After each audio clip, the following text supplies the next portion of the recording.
You can now support Ghost Maps on Patreon. Simply look for We Are HANTU or click the link in the description. Ghost Maps.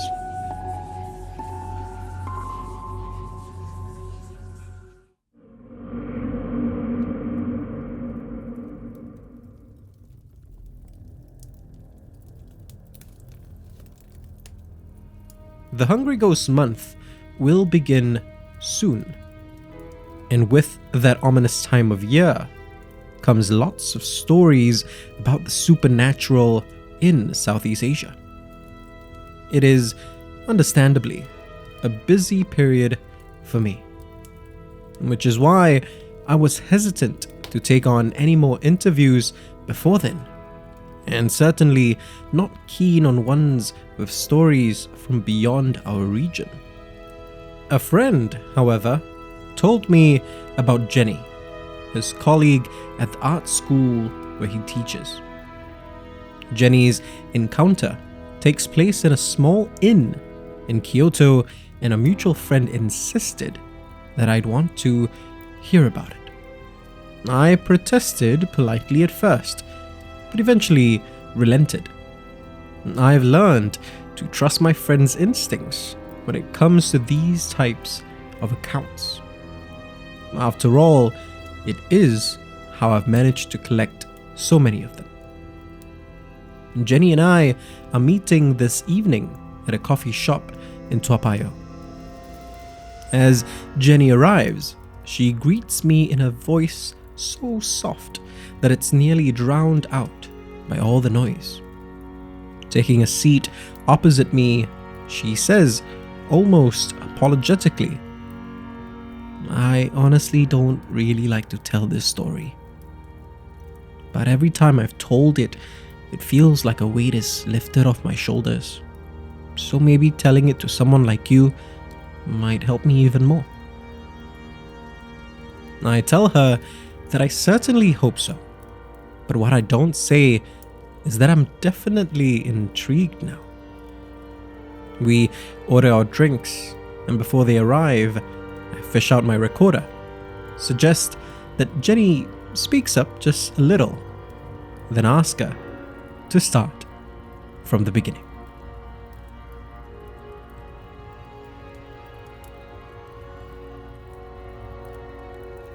When Jenny was 11, her family went on vacation in Kyoto. Her parents, her younger brother Alan, and herself met up with her aunt who lived there. My dad's a vegetarian, so Auntie Lily booked us a stay at this inn where they only served tofu dishes, she says. The inn itself was small and very old. Most of its entire structure, from its frame to its floors, were made of wood, and its doors of paper. Unsurprisingly, when Jenny and her family arrived at the inn and stepped out of Auntie Lily's car, they were all awestruck. We had never seen anything like it, she says, smiling at the memory. Not in person anyway. Because there were 5 of them, Auntie Lily had booked the largest room. It was, of course, still tiny compared to the hotels and service apartments that they were used to. But it felt cozy, having the family all together, and that more than made up for it. Jenny says that most of their week-long trip was genuinely wonderful. They visited touristy spots, snapped a bunch of family photos on her dad's film camera, and ate lots of sushi. I know it sounds really typical, she says, but that doesn't make it any less lovely. The one thing that made Jenny feel uneasy, though, was the sound of footsteps just outside their room. She says that there was a perfectly rational reason for the footsteps. The corridor outside the room led to the bathroom, so it made sense that she would hear footsteps at all hours. But there was just something about the sound of feet padding across the wooden floor that upset her. Not enough to ruin the holiday, though. At least, not at first. Not until their 5th night there. I was feeling strange from the moment we went to bed that night, Jenny says. Which was already odd, since what could feel more secure for an 11-year-old than being surrounded by a family? Everyone else seemed to fall asleep pretty quickly, but Jenny remained wide awake. The footsteps had continued throughout most of the night. Quick, successive thumps of other guests who needed to use the bathroom. When they started, Jenny pulled her blanket up to her nose. It was my go-to move whenever I was scared, she says. But I think it's the same move for most kids, right? But at around 3 in the morning, those quick, successive thumps suddenly turned into slow, purposeful footsteps. And they stopped right in front of her room's door. Immediately, Jenny pulled the blanket over her head and did her very best to pretend to sleep, hoping that whoever or whatever was outside would just walk away. It didn't. Instead, the door slid open. Someone, something walked in. Jenny says that it felt like it had a female energy to it, even though it didn't entirely feel human. She could sense that the creature was slowly making its way across the room, stopping in front of each family member's bed. It would then stare down at them, watching them sleep, inspecting them. It started with her parents, then onto her brother, and then it made its way to Jenny's bed.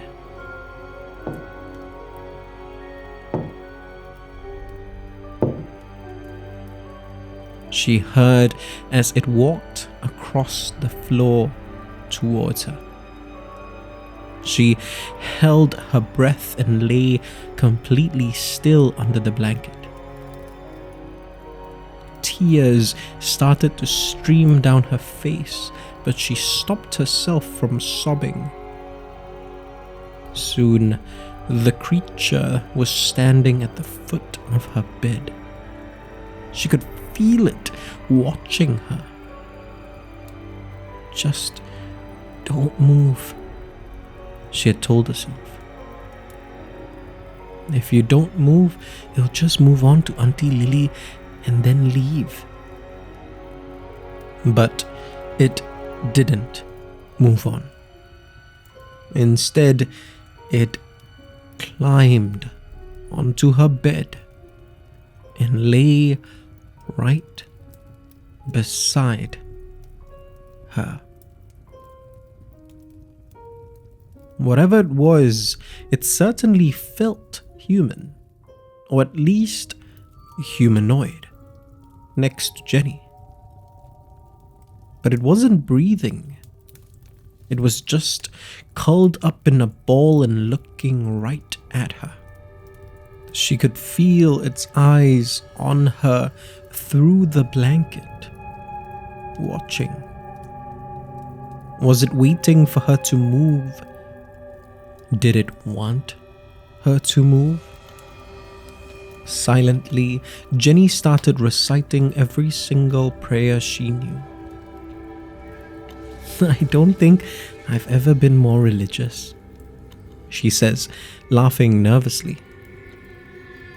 Within a minute, however, just as deliberately as it had laid down on the bed, the creature stood back up. It walked across the room to Auntie Lily's bed now.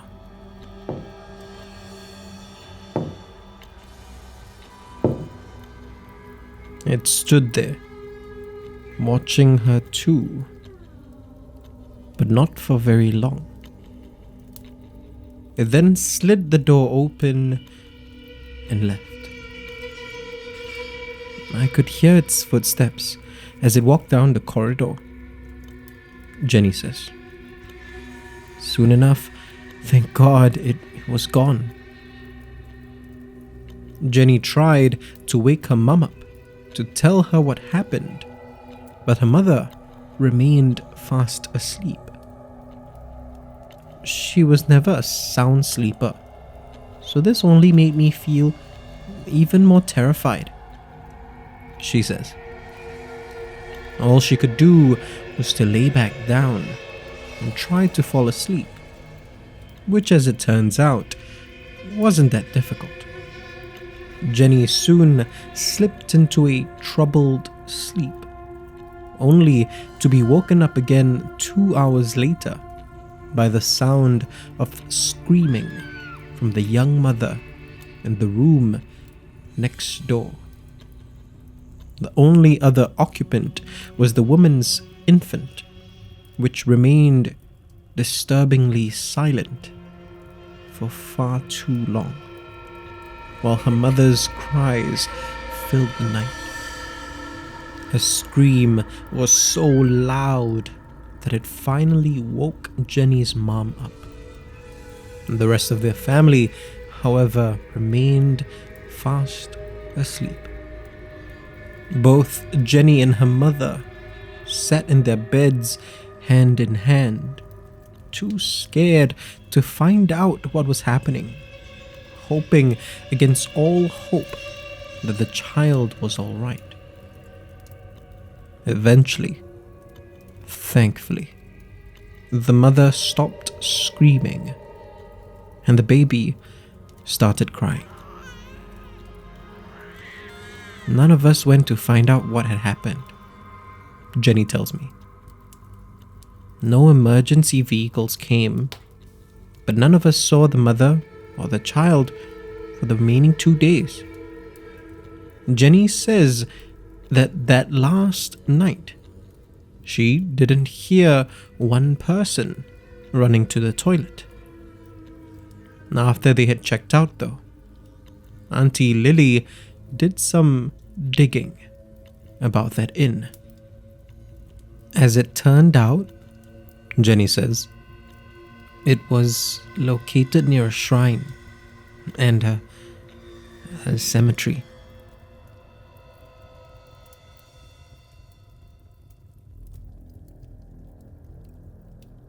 Jenny remains quiet for a while after telling me her story.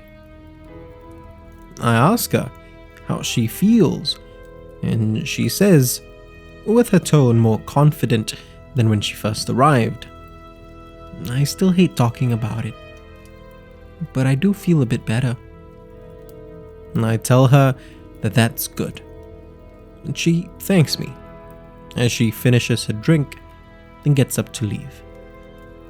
I only hope that every one of my interviewees feels the same way after sharing with me their stories during the Hungry Ghost Month.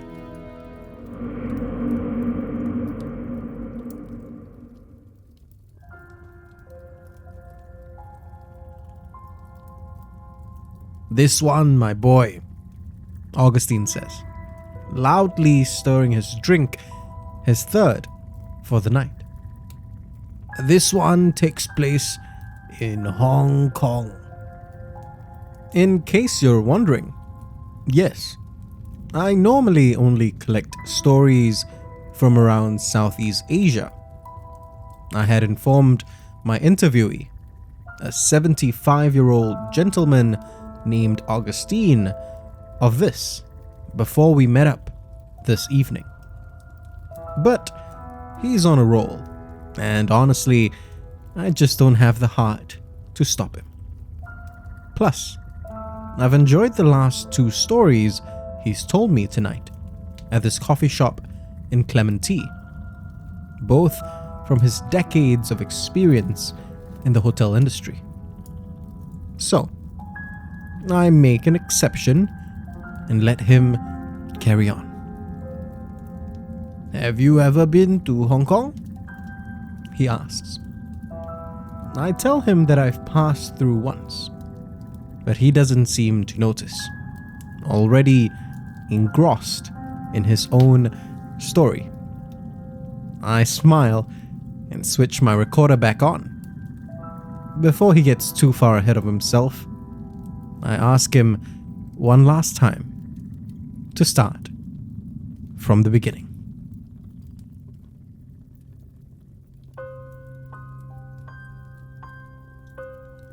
It was 2010. Augustine had been working at a 5-star hotel in Causeway Bay for close to a year by then. Now that he was holding a much more senior position, he wasn't actually required to interact with guests all that much. Still, I tried to steal some time in the lobby after I was done with my paperwork, he tells me, with a cheeky smile. This job, after all, is about hospitality. As always, he made it a point to chat with a variety of guests, from professionals to families. One of these guests was Megan. Megan was a 30-something Filipino woman who had started up an online business 4 years ago.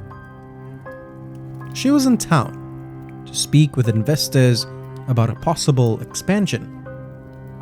Don't ask me what her company did though, Augustine says, with a chuckle. All this internet nonsense. I can't make heads or tails of it. Since she was going to be in Causeway Bay for a while, her husband Leslie and their 6-year-old daughter Michelle decided to join her. The family had been staying in one of the hotel's suites for a week at this point, without incident. During the days, Megan and Leslie would both head out for work. Megan for her meetings, while the company that Leslie worked for had temporarily set him up in the Hong Kong branch. Michelle, meanwhile, would be watched over by a nanny provided by the hotel, a pleasant middle-aged woman named Muete. Megan and her family chatted with Augustine almost every evening. They would cheerily tell him about how helpful the staff were, and particularly how well Michelle got along with the nanny. All in all, they seemed very happy with their stay so far. Or at least they were. Until one particular night. Megan had just closed a huge deal. To celebrate, Leslie and her figured that instead of working, they'd take the following day off and spend it with Michelle. That day, the family went from mall to mall, treating themselves to clothes, gadgets, toys, and anything else they fancied. In between their shopping spree, they made sure to indulge in delicious street food too. After all, the area in which the hotel was located was known for its many vendors that served up all sorts of delicacies. Some of the most popular vendors, however, were located a bit off the beaten track. Megan and her family found themselves navigating more than a few mazes of back alleys during their day out. They never encountered anything that seemed like trouble, Augustine tells me. At least, not what they were aware of, anyway. He has a theory, though, that at some point, one of them might have unintentionally knocked over an altar or offerings. In such a bustling city, it was possible that they did so without even noticing. Whatever the reason, Augustine knows that something followed them back that night. After showering and settling down that evening, Leslie and Megan were ready to tuck Michelle into bed in her own room, then get some rest themselves. Michelle, however, didn't want to sleep alone that night, which Megan found pretty odd. Their daughter had always been fiercely independent. When they first arrived in Hong Kong, Michelle was ecstatic that she had her own room here too. But on this evening, their child practically begged her parents to let her sleep in the same room as them. Megan gave in, but went to bed that night feeling somewhat uneasy. She tossed and turned a little before finally drifting off. At about 2 a.m., however, she was woken up by a familiar sound. From the far corner of their room, she heard someone typing away at either her or Leslie's laptop. She assumed at first that it was Leslie or even Michelle, but as her eyes adjusted to the room's darkness, she realized two things. One was that there was no glow emanating from the laptop's screen. Even from across the room, there should at least have been some faint illumination. The other thing she realized, though, was that both Leslie and Michelle were still in bed with her. She held her breath and nudged her husband, gently at first, so as to not wake Michelle. When Leslie simply mumbled something in his sleep and rolled over, she tried again, more forcefully this time. Finally, he woke up and asked what was wrong, but fell silent after he saw the look in Megan's eyes and heard the sound of typing as well.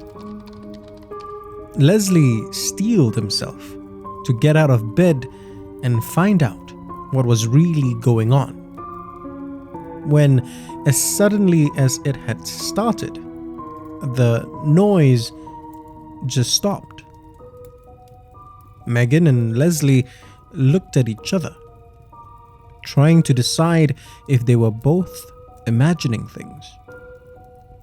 A few minutes passed and the couple eventually relaxed a little. Leslie started to think that it was probably the unfamiliar sounds of the city that they heard. Megan began to chalk it up to their minds playing tricks on them, especially after the incredibly busy week that they had had. But then Michelle woke up and slowly, silently at first, pointed to the room that she normally slept in. Her parents were about to ask her what she was pointing to, when in a sleepy tone, one laced with dread. Michelle whispered, "That's not Muite." Megan and Leslie sat still for a moment, unsure what their daughter had meant,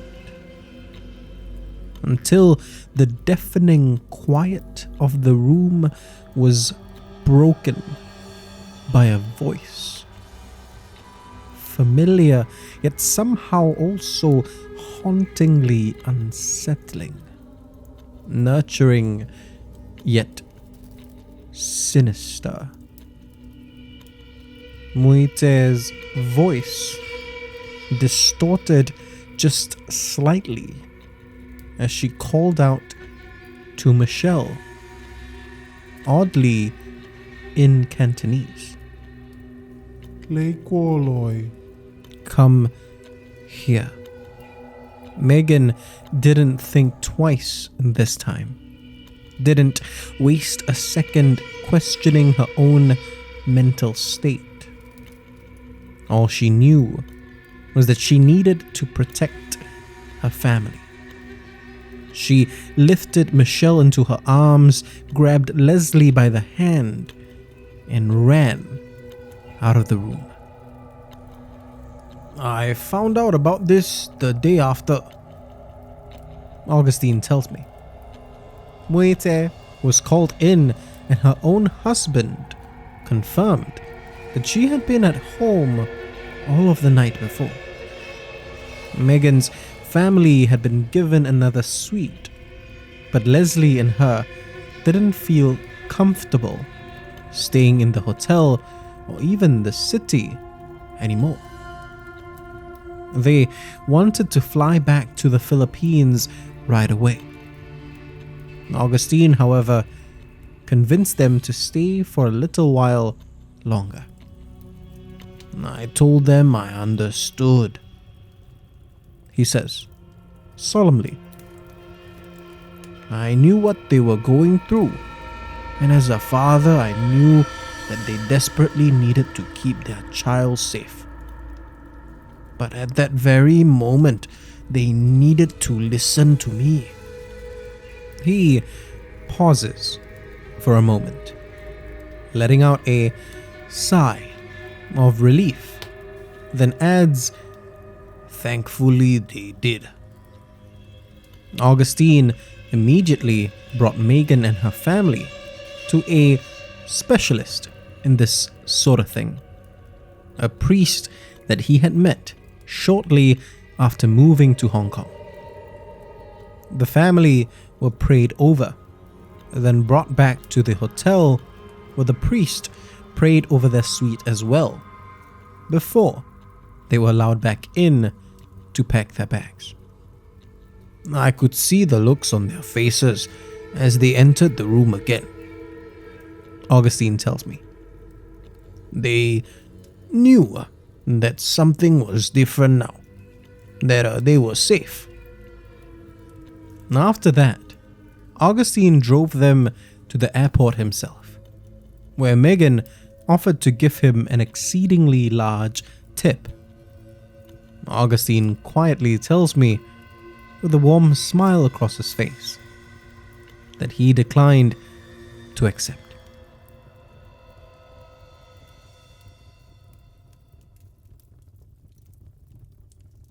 "So, young men, what do you think?" Augustine asks, as he finishes up his drink. I tell him that all three of his stories have been very interesting. He laughs loudly, patting me on the back once more. "Always glad to share," he tells me. "Always glad to have someone who listens." I smile, not because of the elderly man's boisterous demeanor. Well, not just because of his demeanor anyway, but also because it feels good to give him an outlet, a chance to tell the stories that he's clearly been wanting to tell for some time now.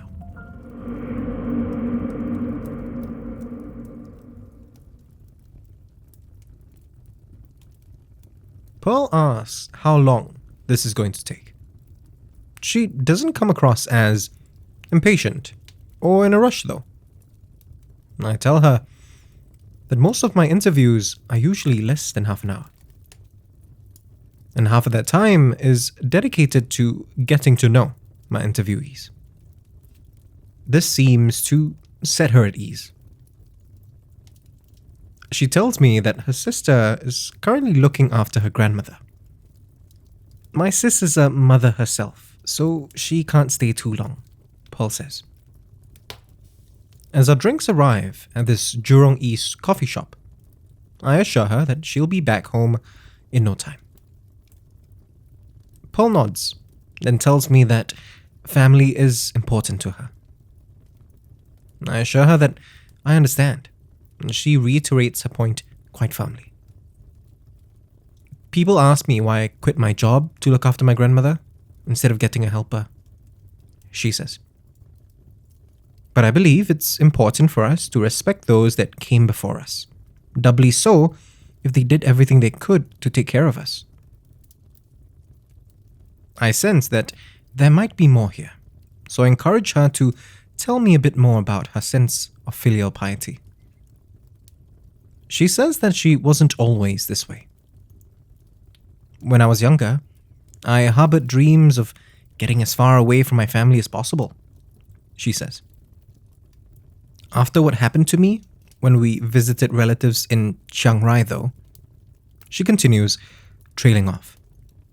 Before she can continue, though, I quickly fish out my recorder. I switch it on, place it on the table, and ask her to start from the beginning.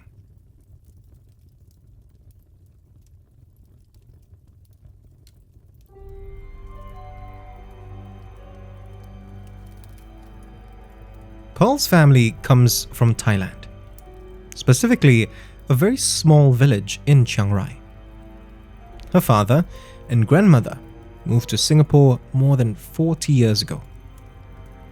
Since then, the family have made it a point to visit relatives back in the village at least once every year. Pearl's uncles, aunts, and cousins, all of whom she had very little in common with. I grew up living in flats and hanging out at Orchard Road, so you can imagine how much I hated visiting this place, Pearl says, looking slightly embarrassed. The village itself was a rural area surrounded by mountains, and everyone lived in 2-story stilt houses. Most of the residents made their living as farmers of some sort, and almost all of them were happy to spend their lives there.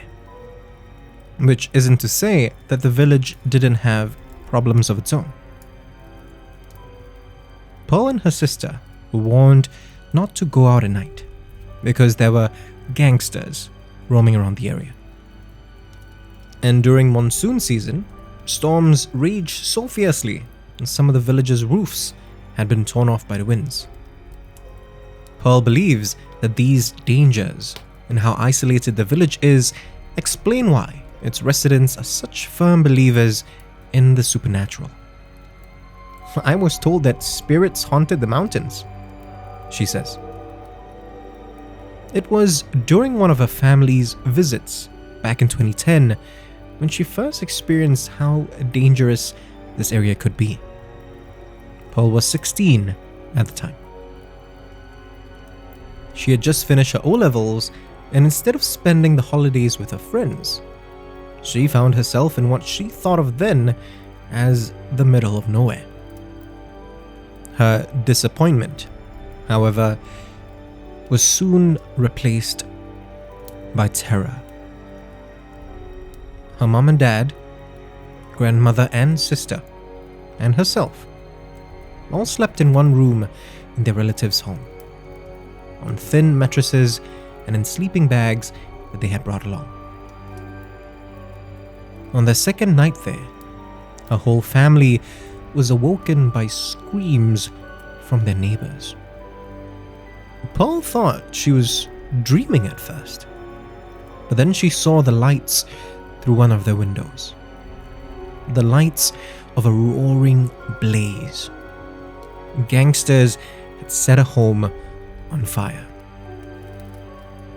No one knew whether this was in retaliation for something, or if the gangsters were just bored and this was how they got their kicks. All Pearl knew was that at that moment, she didn't see this village as some dodgy kampong in the middle of nowhere anymore. She saw the villagers crying, mourning the loss of their home and the near loss of their lives. She saw not just her father, but her uncles, aunts, and cousins rush to help. She saw a community. As the flames eventually died down, some of the villagers gathered in one particular home. Pearl wanted to see what was going on, but her father stopped her. "He told me not to go in there," she says, "and he was absolutely insistent that I don't go out at night for the next few nights." Pearl told him that after everything that happened, she wasn't planning to. She didn't want to get caught by the gangsters. But her father warned her that there were things out there more dangerous than gangsters. Pearl suspected that she knew what he meant by this, but she didn't push the matter. Not while her father was still reeling from what happened. 2 nights later, Pearl woke up at around 3 a.m. She didn't know what had woken her up. Just a feeling. Pearl then crept as quietly as she could through the house filled with relatives. Miraculously, she managed to not wake anyone else up. She headed down to the ground, where she lit a cigarette, a habit that she had somehow managed to keep hidden from her father for the last 2 years. It was pitch dark and deathly silent. She couldn't see anything beyond the glowing embers of her cigarette, but she knew that just beyond her family's home, there was a massive field. As she exhaled a cloud of smoke that vanished into the darkness of the night, she was suddenly gripped by that same feeling again. And now she knew what it was. Someone was watching her. "Hello?" she whispered. She knew that she should have been scared, but she was more uncertain than terrified. And that's when she saw them. Maybe it was because her eyes had adjusted to the darkness, or because they allowed her to see them. But standing before her now were about 20 people. She had never seen them around the village before, and for a second, she thought they might have been the gangsters. Then she saw that among the men were women and children too. There was a sort of blue glow around them, one that didn't illuminate anything beyond themselves. The glow, however, accentuated the sickly grey tone of their flesh. And just as suddenly as they appeared, Pearl knew instinctively exactly what they were. Ghosts. Spirits of long-dead villagers, but also something else. Something that kept the fear away from her heart. They were family. There was a look of determination on each of their faces. More than their presence, this is what frightened Pearl. I wasn't frightened for myself, she tells me. I was scared of what they were going to do. Pearl dropped her cigarette, but kept her eyes locked on the spirits. Even as she watched them, though, they nevertheless faded away, back into the darkness of the night. A few days later, there was a commotion among the villagers. Pearl didn't understand what they were saying, and her father refused to translate for her and her sister. It was only when they got back to Singapore the week after did they find out what had happened. The authorities had found the gangsters up in the mountains, slain in a brutal and visceral manner. They had chalked it up to an animal attack of some kind. No man, the authorities said, could have eviscerated these men that way. But I knew the truth, Paul says.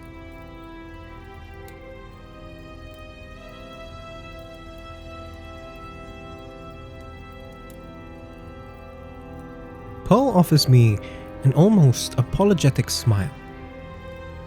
Is it terrible that I didn't feel bad for those gangsters and I felt sadder for the spirits? She asks. I tell her that it isn't, but I ask her why. She says that they should be able to rest. They had already been through so much when they were alive, but they were still called upon to help their families even in death. That's why I'm so intent on looking after my grandmother. She did so much for our family as we grew up.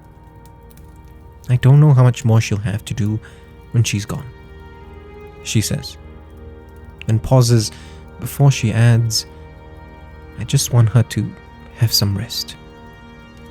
I nod and tell her that I understand. We sit silently for a moment or two before she gets up and says she has to leave.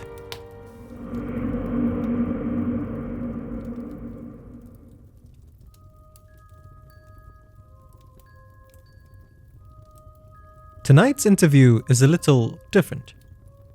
I'm not at a coffee shop. Instead, I'm at a Thai restaurant along Beach Road. My interviewee, Kun, is half Thai. He tells me with a wistful smile that his father used to come to restaurants just like this when he was alive. I ask Kun what he recommends, and he immediately perks up. You have to try the papaya salad. Kun's father, Pocong, moved to Singapore in the early 90s to work in construction. He met Kun's mother not long after, and a year later, they were married. And that's when I come in, he says, chuckling. Kun's father passed away a couple of years ago. He still misses him, of course. However, he takes comfort knowing that he has decades worth of wonderful memories with him. One of the most important memories, he tells me, is of his father sharing a ghost story from his village in Changi. As my papaya salad arrives, I fish out my recorder. Before I turn it on, though, I make sure to enjoy several spoonfuls first. When I've had enough for now, I switch the recorder on, then ask Kun to start from the beginning.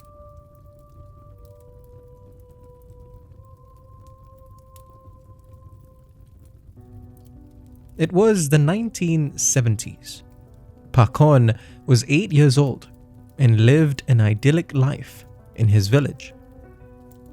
It was located right by the Mekong River, Kun says. So, every morning all the kids would go for a swim.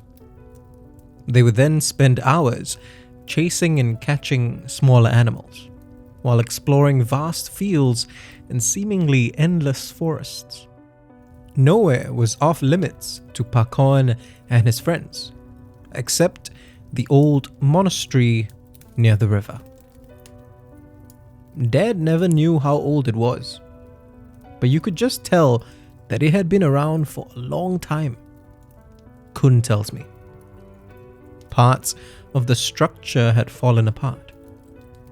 Creepers overran what remained of the exterior, and animals started to make their homes within. It was both a terrifying sight, and, to Pocong, a fascinating one, too. But, like all the other kids from the village, he had been warned to stay away from it. A ghost haunted the monastery, the village elders had said. Which I think we can all agree is a terrible thing to tell a kid, Kun says. The more they told him to stay away, the more he wanted to see it up close. And one day, he found the perfect excuse. It was 4 a.m. The night before, Pocong's mother told him to find some mangoes. Pocong only responded with a nod, not daring to say anything lest he let slip his plans. The old monastery was surrounded by mango trees.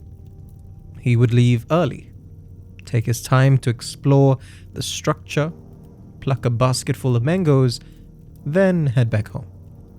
No one would be the wiser. He made the trek in the darkness, so familiar with the area that he had explored for most of his then brief life. His heart raced as he leapt over roots and ducked under branches. He was scared, but in the same way that most kids are scared when they're being knowingly disobedient. He wasn't afraid for his life. What could a ghost possibly do to him? He thought to himself.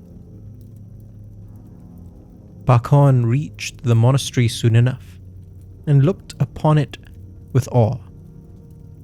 He could have sworn that the moonlight cut through the canopy of the surrounding trees to bathe the structure in an unearthly glow.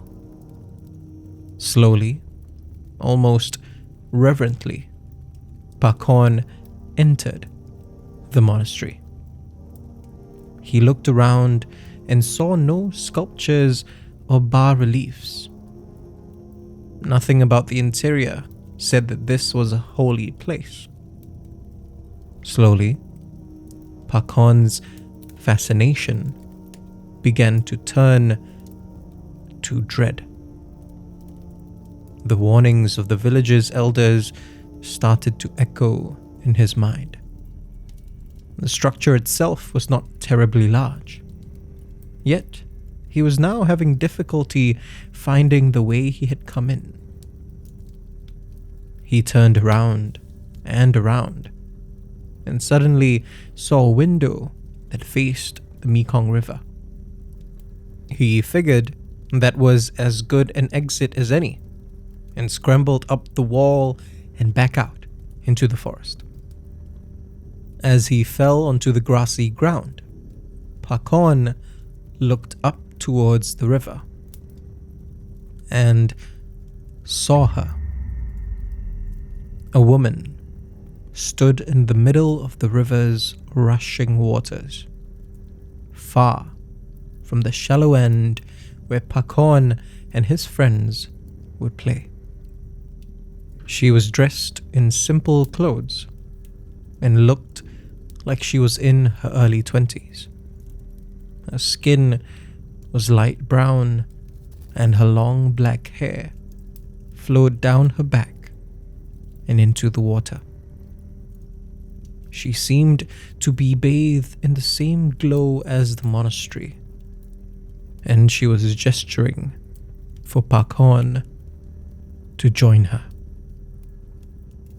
He stood up, absently dusted himself off, then sleepwalked towards the woman. He knew that he was heading towards his own doom, but couldn't stop himself.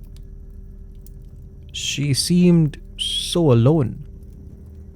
He had told Kun, his eyes, even years later, staring blankly into the distance.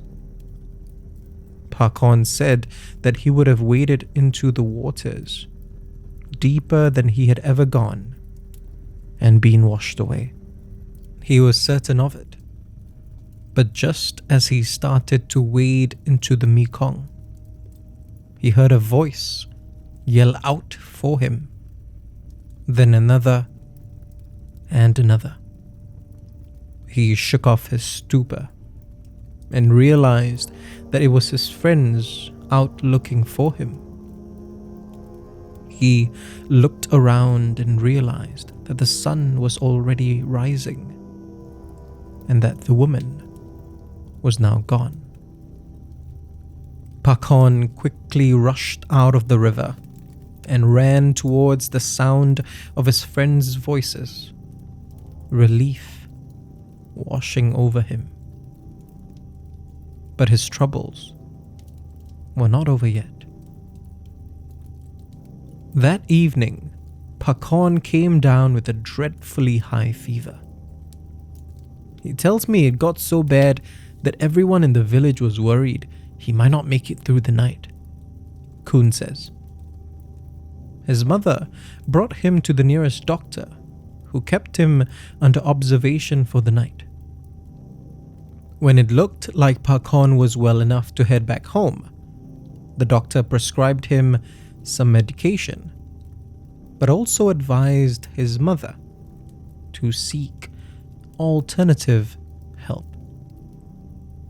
My grandmother knew what the doctor meant and immediately headed for a temple where several monks prayed over Dad, Kun says. Pocong remained ill for a few more days, but eventually made a full recovery. When he did, he vowed never to go near the monastery again.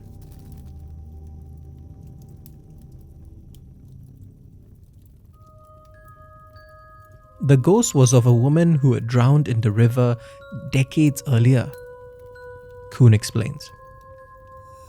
After her unfortunate passing, many people were lured into the waters by her spirit. The elders believed that she was lonely and wanted others to meet a similar fate so that they could join her. It was never enough though, Kun says. She always wanted more and more people to be with her.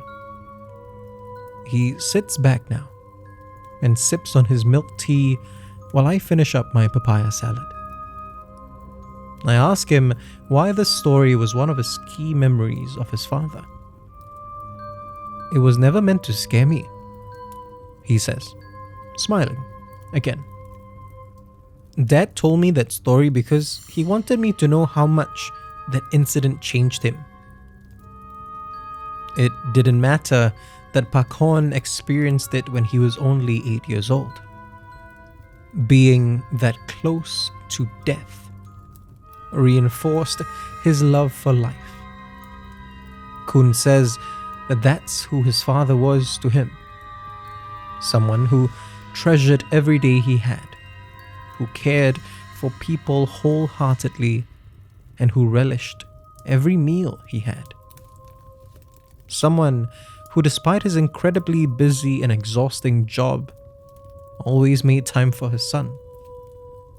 I smile and tell Kun that that's a lovely way to remember his father. Of course, he says. Dad wouldn't have wanted it any other way.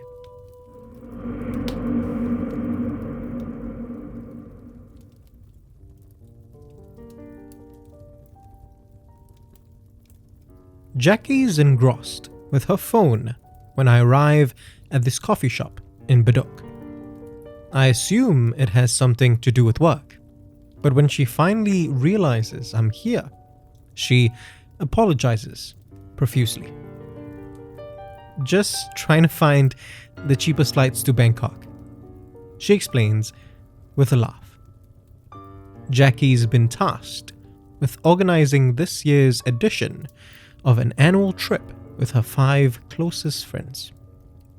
With only a couple of exceptions, they've kept this tradition going since 2015, when they all started at their first jobs. Jackie is a software engineer. Her friends, however, work in a variety of industries like finance, healthcare, and even civil service. What ties this seemingly disparate group together, though, is that they all grew up as neighbors and later as schoolmates. We used to play catching in the playground, even before we were in the same primary school, she says.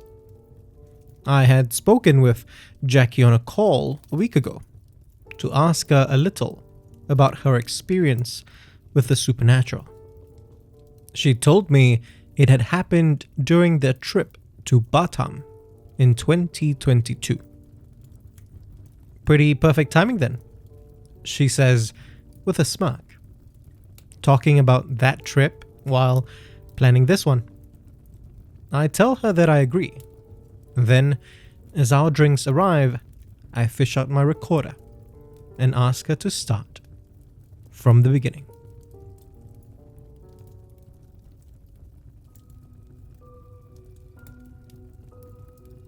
Jackie and her friends, Kate, James, Edwin, Jasmine, and Carla, hadn't planned on having such stunning accommodations. Honestly, we chose Batam because it seemed like the most affordable option at the time, she says. When they arrived, however, they were given a complimentary upgrade. So instead of a 3-bedroom, 2-story chalet, they ended up staying at this 3-story villa with a waterfront view. The villa had 2 master bedrooms on the 1st floor and 2 bedrooms on the 3rd.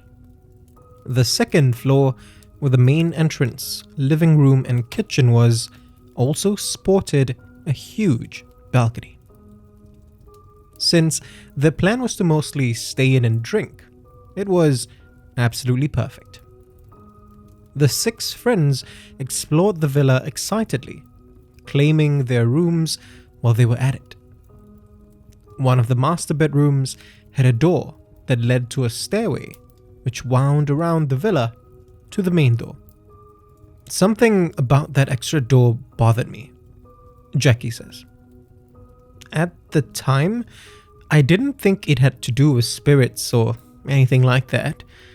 I just felt uneasy about it. Jackie ended up sharing the other master bedroom with Kate, while Carla and Jasmine took the one with the extra door. Edwin and James each took the rooms on the 3rd floor. The 2nd level balcony became the group's designated smoking area, complete with an empty drink can as a makeshift ashtray. With all of that settled, the festivities began. Drinks were mixed and photos were snapped. It was the late afternoon then, so the group took things easy. Us smokers, Edwin, Carla, and myself, went out to the balcony to chill out and enjoy the view, Jackie says. Edwin was particularly animated that afternoon, speaking about how difficult life in the civil service was. He was so caught up in his venting that he didn't bother to stub out his cigarette into the ashtray. Instead, he flicked it over the balcony's glass divider and onto a grass patch below. Late afternoon turned into early evening, and the group spent all of it either having drinks inside or smoking on the balcony. Jackie, however, spent most of her time on the balcony, I never got tired of that waterfront view, she says, wistfully. She leaned over the glass divider, drink in hand, as her friends moved in and out of the villa. As the day's light faded, she looked over the divider and noticed that there were more than a couple of cigarette butts on the grass below. "Hey, you think I made this ashtray for fun, is it?" She chastised Edwin the next time he came out onto the balcony. Edwin assured Jackie that he would pick up the butts the next morning. But by then, it might have already been too late. The group headed out the next day. They visited gorgeous cafes and chilled out at a beach club. When they returned, they opened a bottle of tequila and spent the afternoon laughing hysterically while playing Cards Against Humanity. Pretty soon, evening was rolling around again. I thought it sounded like small objects falling to the floor, Jackie tells me. The rest of them, though, they said it sounded like a door opening and shutting. Edwin, Jasmine, and Kate went downstairs to check it out. Everyone else remained on the second floor. Jackie says that after 5 minutes, the trio returned and told them it was nothing. But their expressions couldn't hide how frightened they were, she says. They all agreed to split the rooms on the third floor that night, their last night in Batam. The next morning, as they were leaving the villa, Jackie noticed that Edwin's cigarette butts were still on the grass. She was too freaked out by the night before to say anything at the time. On the ferry back home, however, she told Edwin that she thought the butts probably caused what happened the night before. Even though we weren't near a forest, I suspected that nature spirits might have taken offense to Edwin's litter, she says. Edwin only nodded solemnly. I know, he said. Once they were back in Singapore, the group decided to have lunch at a coffee shop near the ferry terminal. It was there where Edwin finally revealed what he had seen downstairs. He had sensed movement within the room with the additional door. He looked around, cautiously, unsure if this was a supernatural experience or an intruder. But then he smelled something overpoweringly sweet. His eyes eventually fell onto the curtains, where he noticed a silhouette start to form behind the curtain. A shape that appeared human at first, but seemed to transform into something else. He still won't tell me what he had turned into, Jackie says, quietly. Edwin gathered the girls and rushed them upstairs back to the main floor. As he climbed the stairs, however, he could have sworn he heard whatever it was call out. It hissed.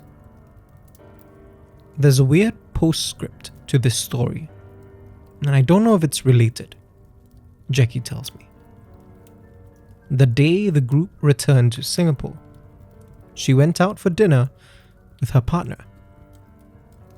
On the cab ride back, her driver greeted her politely. Then, rather uneasily, he asked, "Missa, if there's anything concerning, please let me know before the ride ends, yes?" She nodded, but found it rather odd. so she tried to distract herself by doom scrolling on TikTok. Then, she started to smell something. Something overpoweringly sweet. I wasn't wearing perfume, so I assumed it was the car's air freshener or something. As if on cue though, the driver asked her nervously, "Did you go for an event, miss? I'm just wondering why you smell good." It sounded like he was looking to her for reassurance. I asked Jackie how old she thinks the driver was, and begin to describe a previous interviewee of mine, someone who called himself Mr. Cab. Jackie says that she doesn't really remember what her driver looked like. I was a little too freaked out to notice, she says, with a shrug. She asked him to drop her off at the nearest community center instead, then walked the rest of the way. When she reached home, she quickly washed her feet.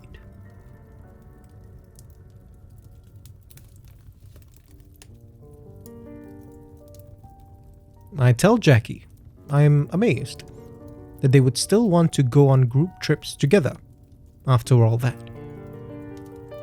Edwin learned to be more respectful, she says. We all did. And we've been through so much together. This was frightening, yes, but I think it would have been a lot scarier without my friends. I smile and tell her that's a nice sentiment before heading off and leaving her to keep looking for flights to Bangkok.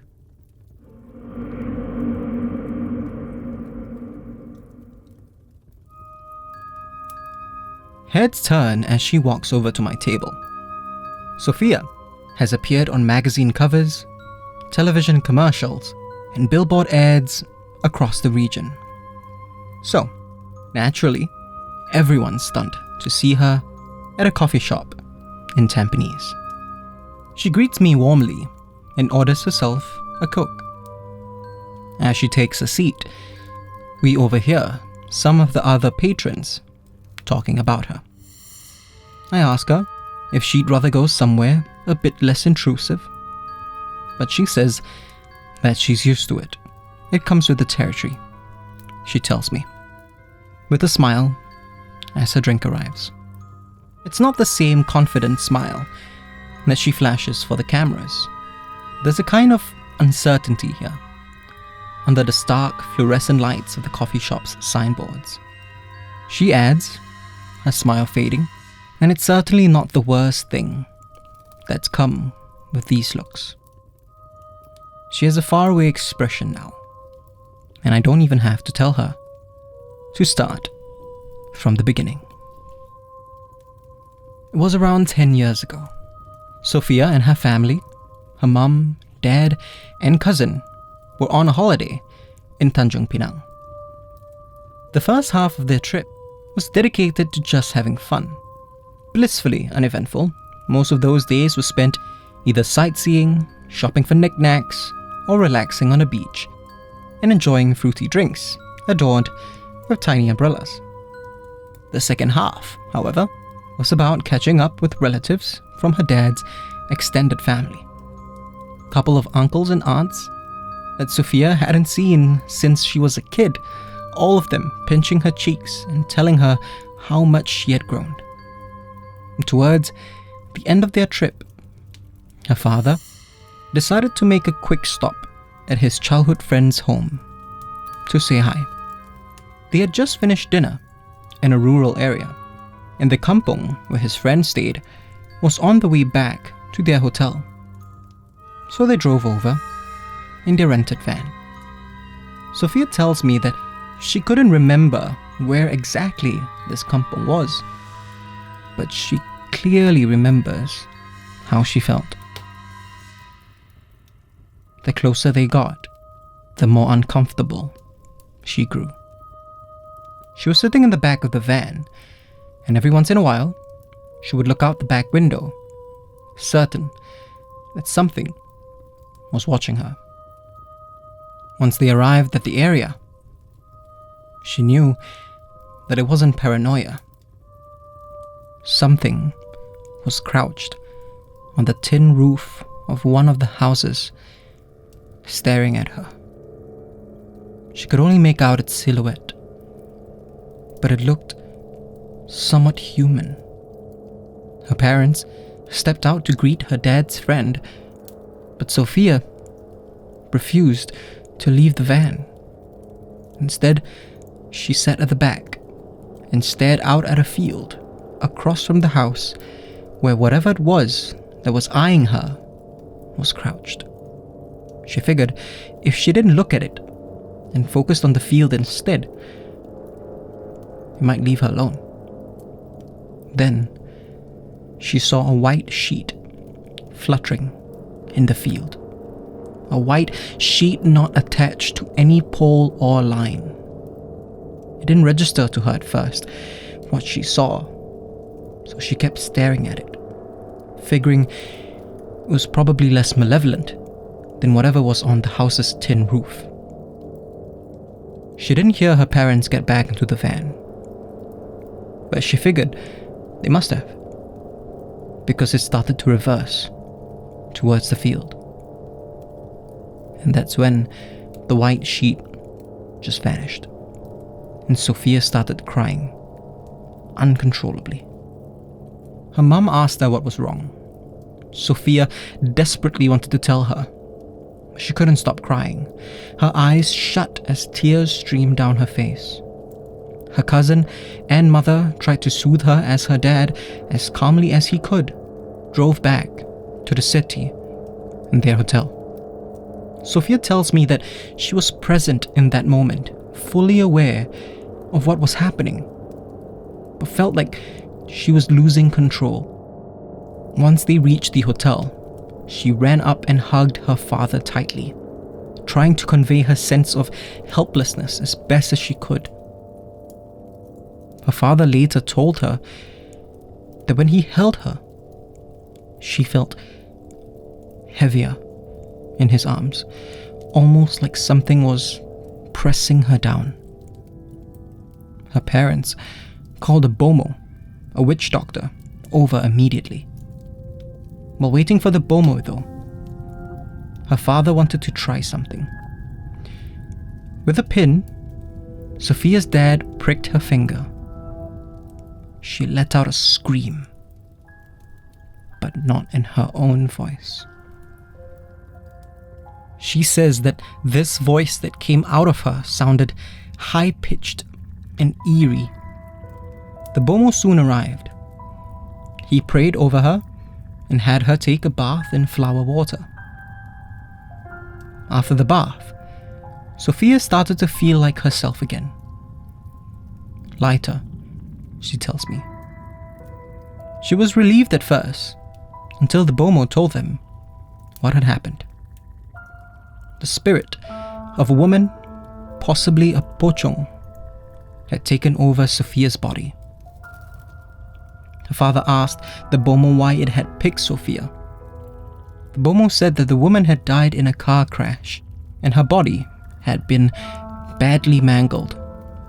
She felt ugly, the bomo told Sofea and her family, and she wanted to take Sofea's body because she was pretty.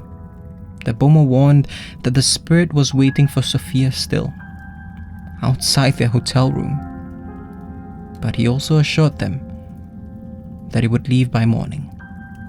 Still, the family didn't leave the room for 2 days. They ordered room service, and every time Sofea had to go to the bathroom, her mother followed her. Finally, they left the hotel and returned to Singapore. It took nearly a year for Sofea to feel like the spirit hadn't followed her back. Sofea tells me that she'd only just returned to Tanjung Pinang last year, another holiday with her family to visit relatives. Her parents said that she didn't have to go, but Sofea insisted. Nothing happened, but the holiday was a lot shorter than her last one. and they never visited her father's friend. She says that's why she doesn't mind the gawkers and the attention when she's out in public. You can feel it's different when people are staring at you and when something else is. She tells me, then adds, it's almost comforting when you know it's only people watching. I nod and thank her for her time.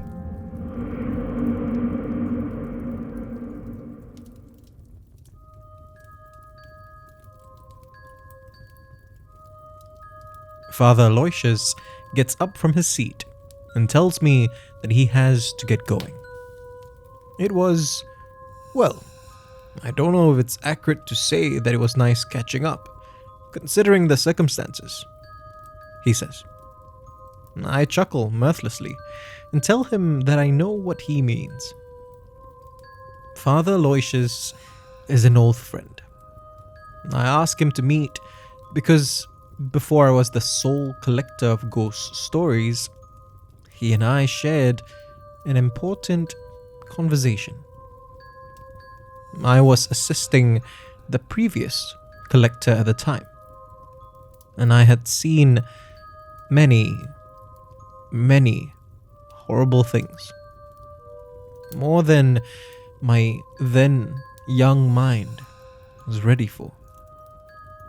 Aloysius was someone who was far more experienced with the supernatural than I was. So he sat me down one evening, and over many cigarettes and cups of kopi, he helped me understand my fear. That it was natural, that it was even necessary. A lot of these creatures and spirits are happy to have their stories told with respect, he said to me. But some of these entities aren't as easy to placate, and far older and more powerful. I've been seeing one of these entities recently. She looks innocent enough, just a little girl waving at me. But she was one of the last things that the previous collector had seen before he died. And if I had any doubt of how powerful she is, she's been sending me a message through my friends. The old interviewees like Neil, who over a couple of sessions shared with me his family's history with the supernatural. Peers like Keith and Alice, who are collectors in their own rights. All of them have had the same dream. I'm at a coffee shop, just like this one in Haugang. I'm sitting at a table and she's standing at the other end of the coffee shop, waving to me. Her fingers start to grow longer and longer. Her smile grows wider. Her eyes offer glimpses of something that has been around for centuries. I'm not the first collector she's appeared to. The previous collector was one. His mentor was another. And the collector before him too. And all of them died not long after seeing her. But they were all very old at the time. And quite frankly, I want to put a stop to this tradition. You're different from your predecessors, though, Aloysius tells me before he heads off, his voice offering me some comfort. Other spirits have actually communicated with you. They're not just stories or encounters, and they understand that you respect them. I don't know how that could help you. But if you're looking to break the cycle, then there might be something to that. He walks off, just as my interviewee for this evening arrives. Ethan is actually here on behalf of his father.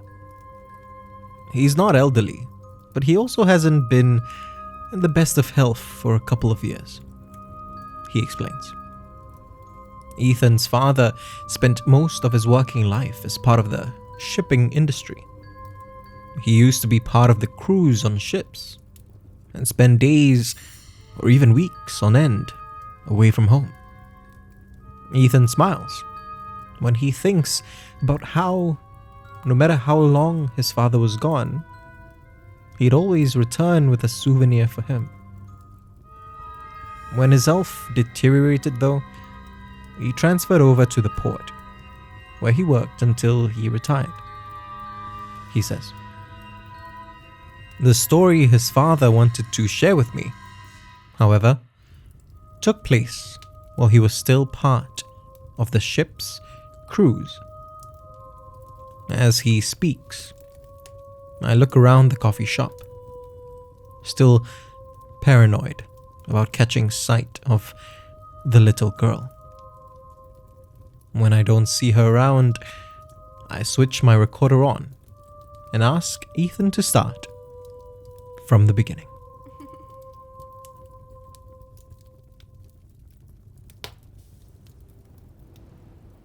It was 2002.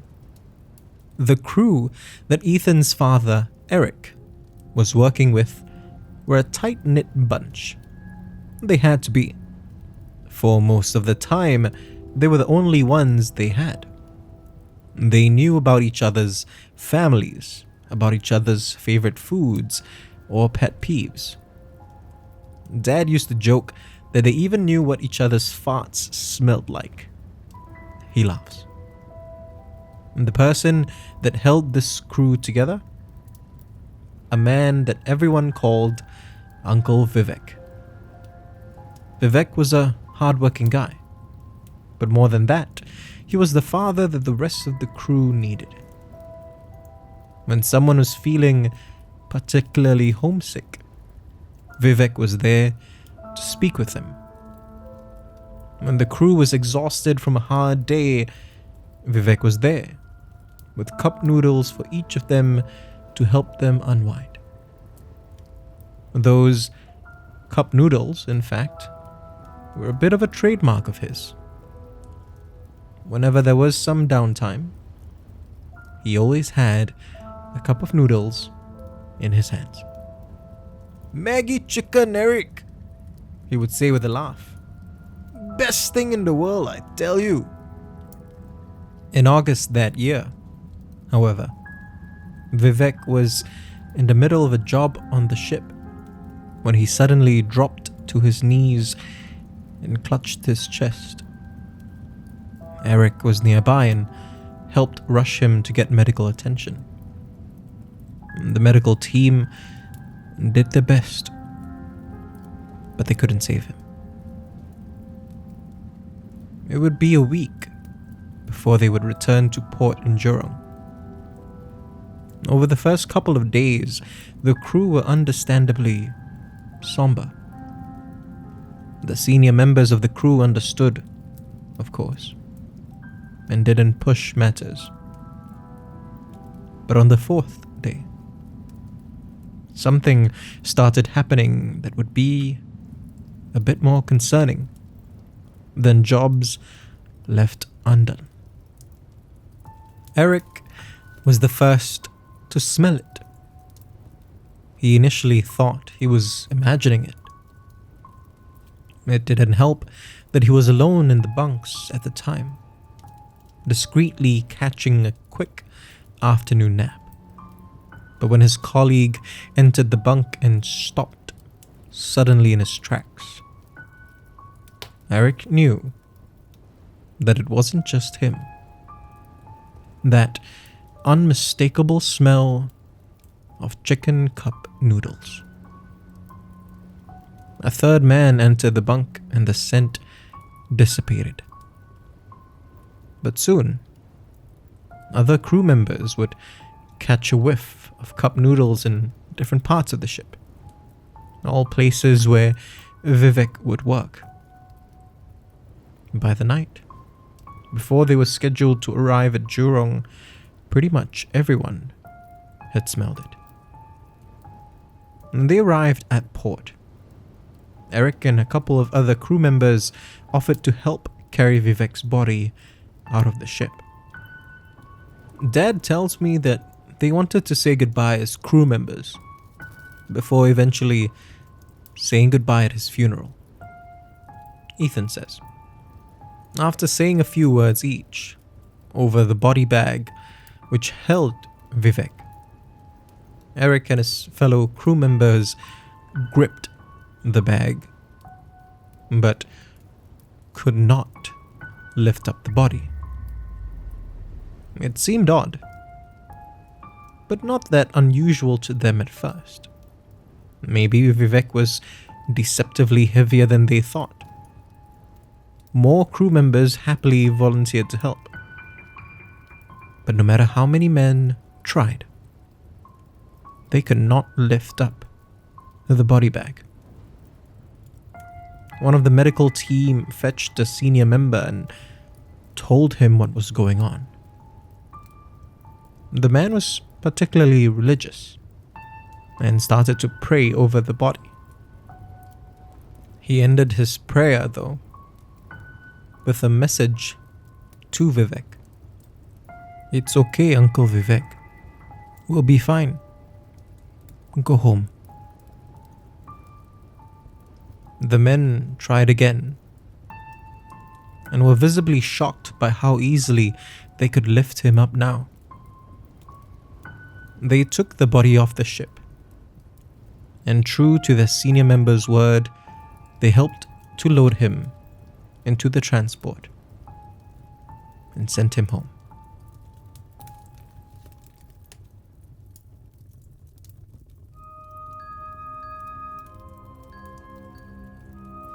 I know it's not exactly the scariest incident, Ethan says with a shrug. I assure Ethan that I don't collect frights. I collect stories. And his father's is a beautiful one. Ethan smiles, thanks me for listening, and heads off. As I watch him walk off, however, I notice that he passes by a queue of patrons lining up to order noodles. And there, just to the side of that queue, is the little girl again. Once more, she waves at me, and I finally notice how long her fingers are. Someone in the queue turns around and obscures her from my view. When they turn back, she's gone again. I think back to Father Aloysius's words from earlier, and I think I know what to do.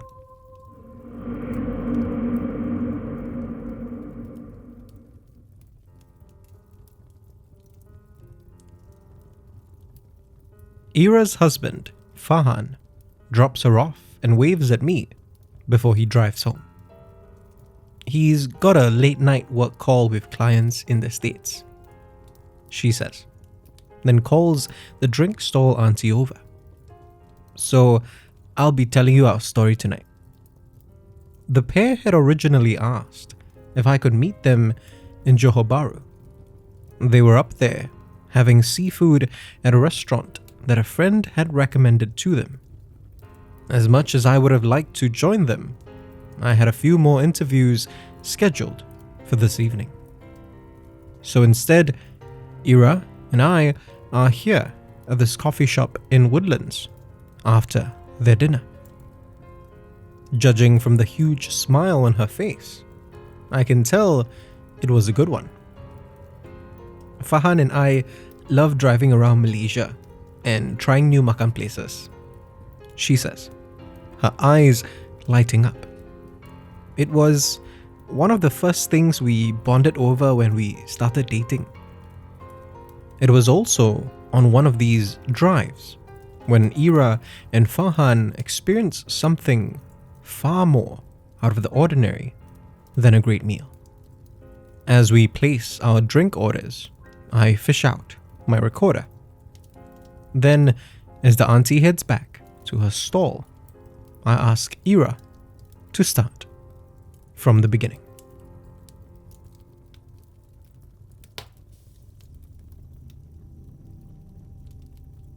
Ira and Farhan had met Stella and Trevor 5 years ago through some common friends.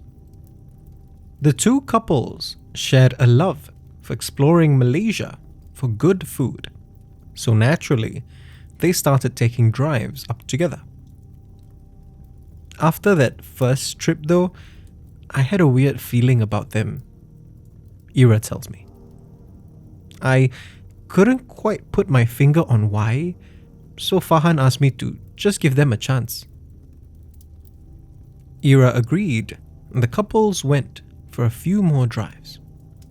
They found an excellent nasi kandar place in Perak, a couple of great mi soto spots in Malacca, and the best roti canai that Farhan ever had in a secluded part of Selangor.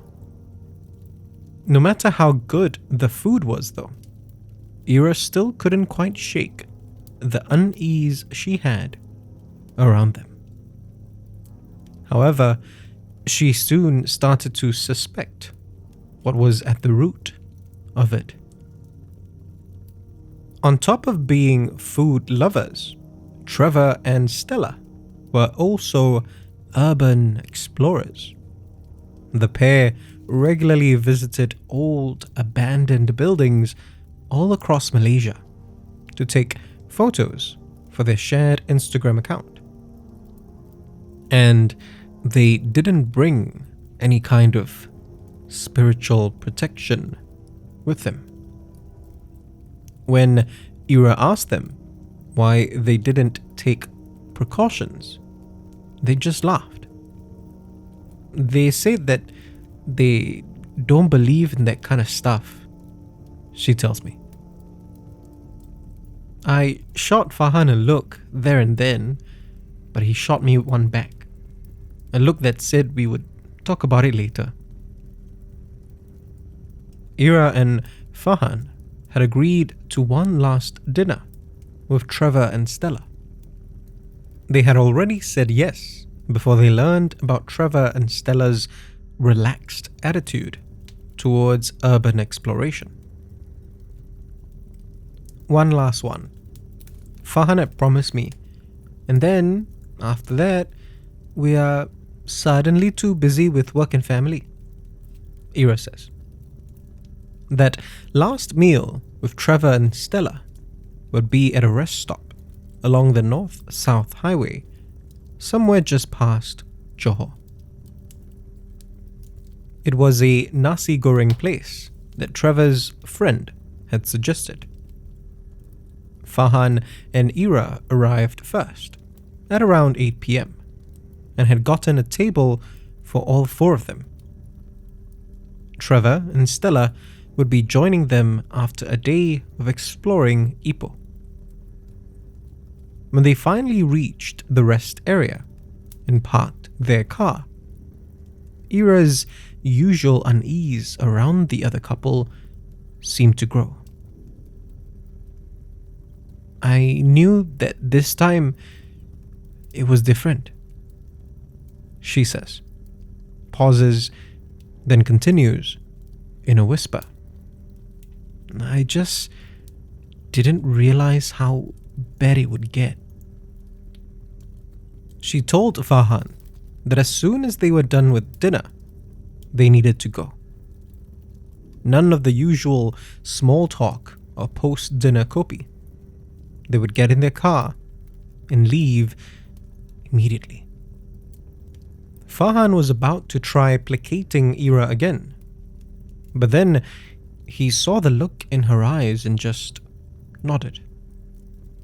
Ira quickly ordered a meal, even before Trevor and Stella could take their seats. They seemed oblivious to Ira's discomfort as their food arrived and tried to chat with Farhan. He kept up a weak pretense while trying to keep pace with Ira, who had begun to wolf down her nasi goreng. Before everyone knew it, Ira was done, with Farhan finishing up a short while after.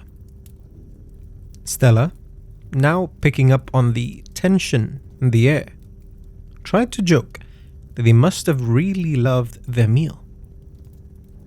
Ira, however, had become so distressed that she didn't even bother to respond.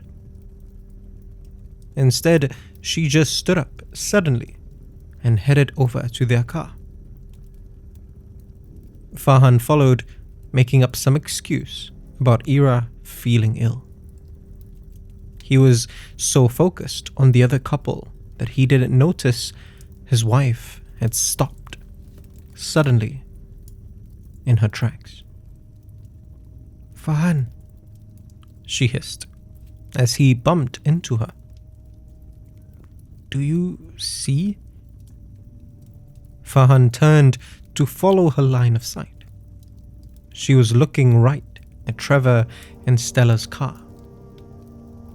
There was a woman dressed in a green kabaya sitting in their back seat, Ira says. Her hair was long and straight and went down past her chest. From where Ira and Farhan were standing, though, they couldn't see her face. Truth be told, they weren't entirely sure that this mysterious third person even had a head. Thankfully, their car wasn't parked anywhere near Trevor and Stella's. They ran to their vehicle, and after checking that there was no one inside, jumped in, started the engine, and drove back to Singapore.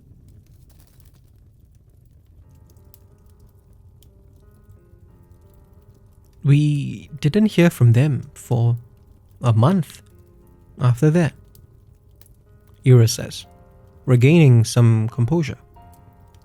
We thought that they were just giving us space, but Farhan received a call from Trevor one night while he and Ira were having dinner at home.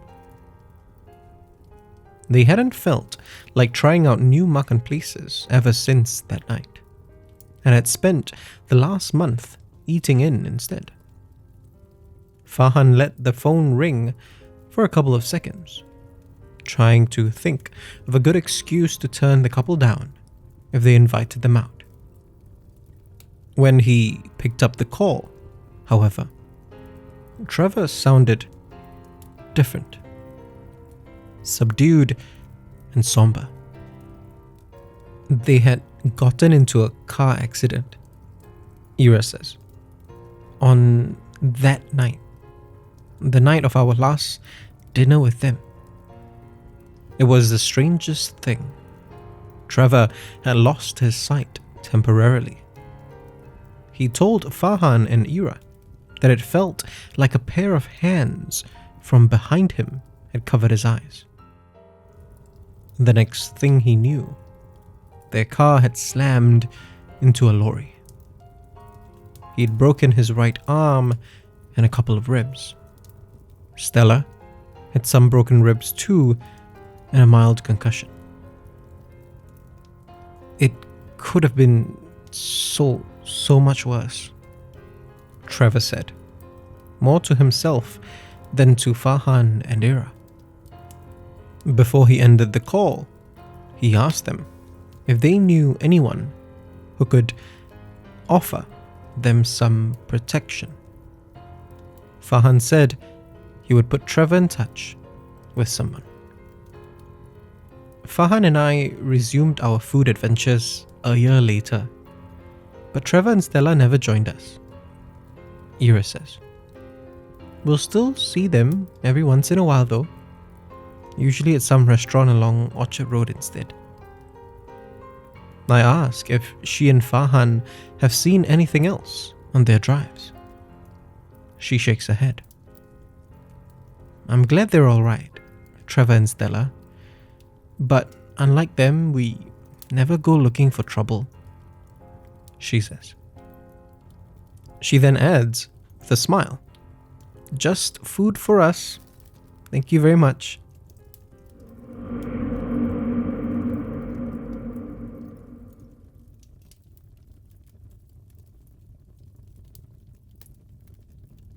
I know it's such a cliche, Beth tells me as she tears off another piece of egg prata. But man, I really miss the food in Singapore.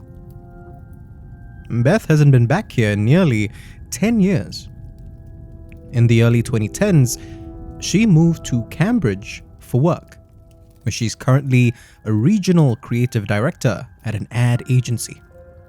No small feat, considering that when she left, she was only a junior designer. I thought if I was gonna leave my family, I better make sure it was for a damn good reason, she says, while savoring her prata dipped in fish curry. As soon as she started work in Cambridge, Beth stopped taking holidays. She barely even took sick days. She delivered her best work every time and forged strong friendships with her colleagues and clients.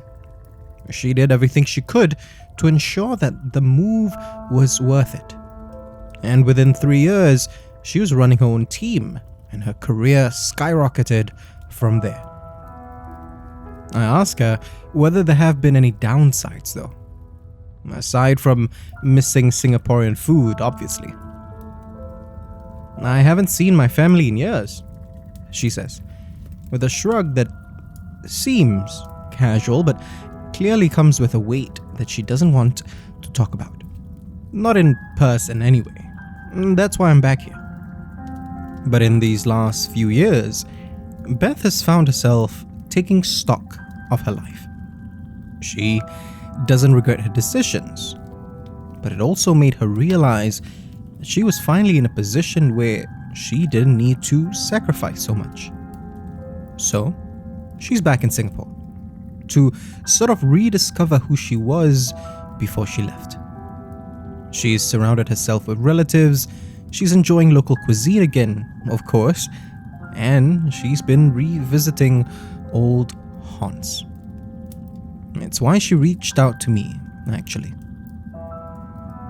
My life's changed so much that I haven't thought about this incident in years, she says. The incident in question only came back to her when she tried to visit a club she once worked at, only to discover it had moved some time back. Well, back then it was located somewhere near Jack Kim Street, she says, which is as good an opportunity as any to switch on my recorder and ask her to start from the beginning.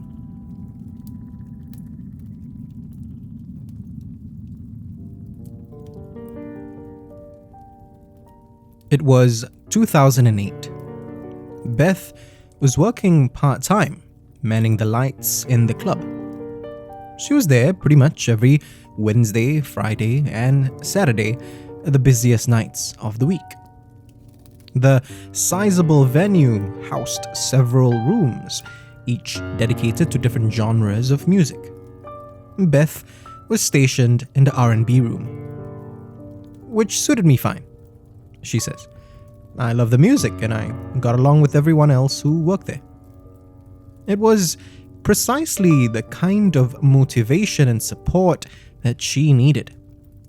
Yes, she was much younger back then.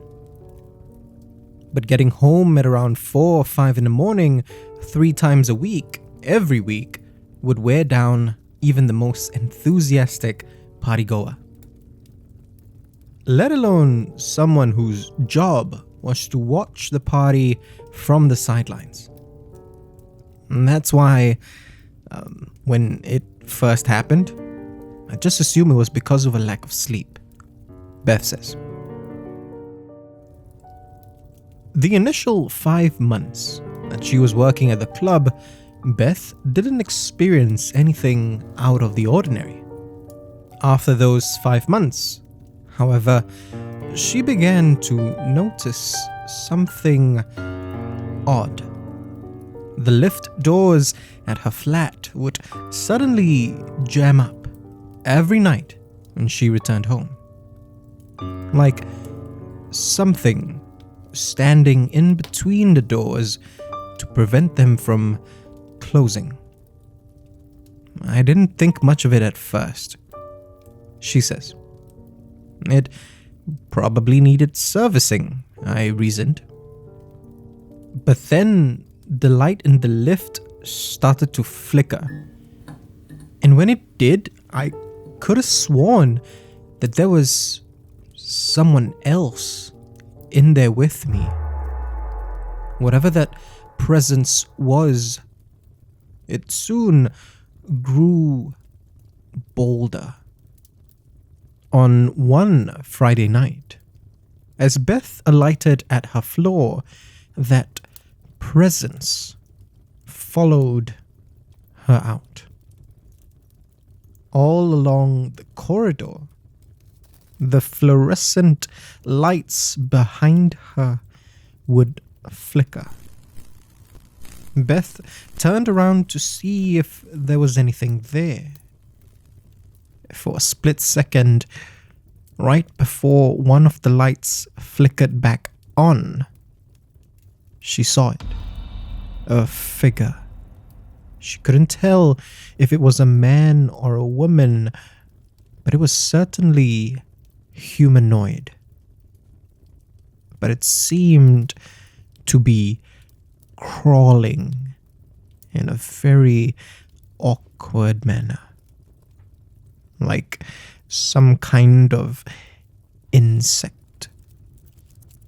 Beth made a dash for her home, shaking off her sleepiness and sprinting straight for her front door. She managed to outrun the figure, the creature.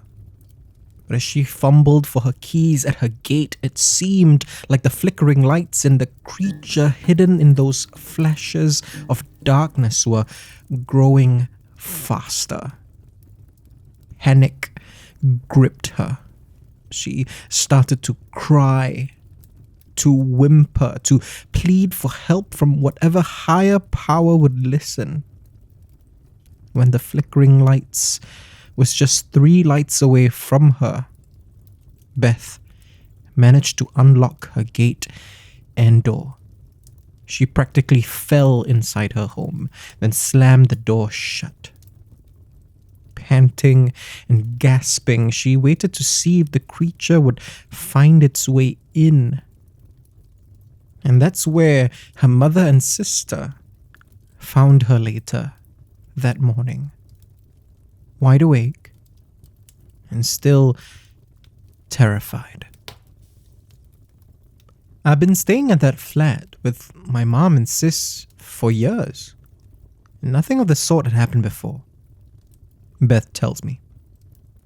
I even asked them if they had experienced anything like that, but they both looked at me like I was losing my mind. Beth needed answers, needed some way to ensure that whatever was chasing her that night would never catch up to her. She would get her answers, but from a surprising source. Ramesh DJ'd in the R&B room every Wednesday. Even though they had only known each other for a couple of months, Beth and him got along like old friends. They bonded first over smoke breaks, but soon became each other's default dinner kaki. Outside of her family, Ramesh was even the first person Beth confided in about her lofty career goals and dreams, which was why it was so unnerving for her when on the Wednesday after her incident, she noticed him glaring worriedly. Not at her, but in her direction. Beth caught Ramesh on his smoke break and asked him what was wrong. He brushed it off at first. He must have had too many drinks that night, he told her. But she knew him too well and could tell that he didn't believe that. She pushed him to give her the real reason, and reluctantly, he did. "I saw something behind you," he said. Beth tells me that his description matched that creature perfectly. Not only that, though, but it reminded him of something one of the security guys had said. She continues. The security guard's name was Jay. Jay had been working at the club for about a year at that point. In mid-2007, something had gone missing during the day. Nothing of consequence, but the managers were, of course, sticklers for even the smallest of items. So, they asked Jay to take a look at the security footage from the night before to see if he could find out what happened. While scanning the security footage, however, Jay saw something on the dance floor, weaving in and out of the crowds.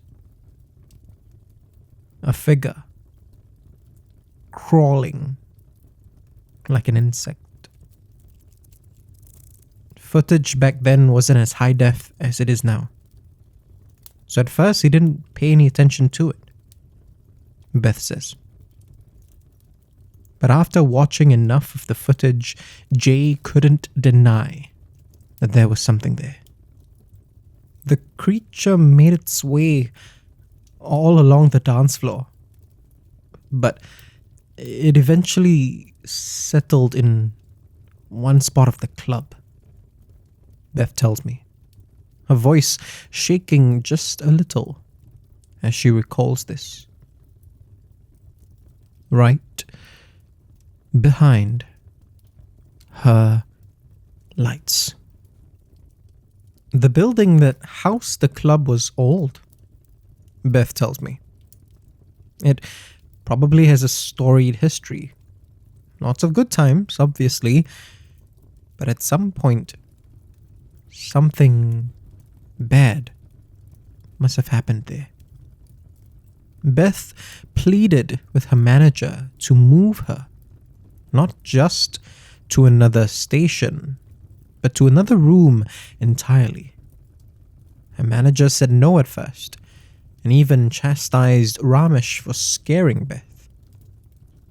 But Beth was insistent, and eventually her manager relented.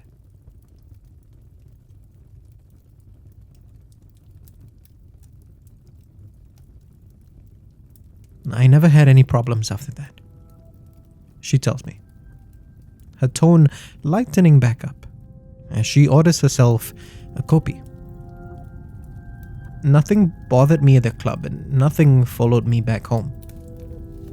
Still, not long after, Beth quit her job as a light jockey and started working on her career as a designer. She tells me that she's glad she remembered this incident, even if it was terrifying at the time. It's not the incident itself that matters, she says, but it's just a very, very stark reminder to to look back and take into account all of my history, the good and the bad.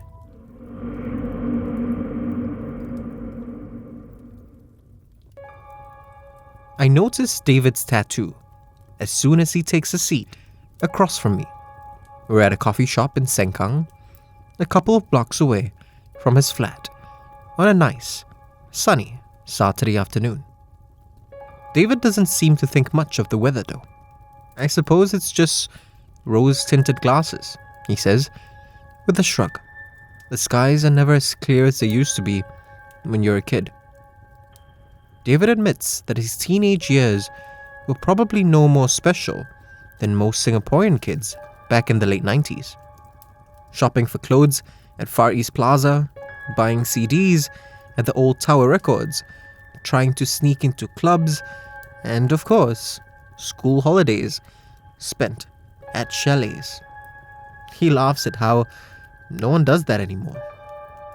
I don't want to sound like one of those old guys that goes on and on about what he used to do back in his day though. He chuckles.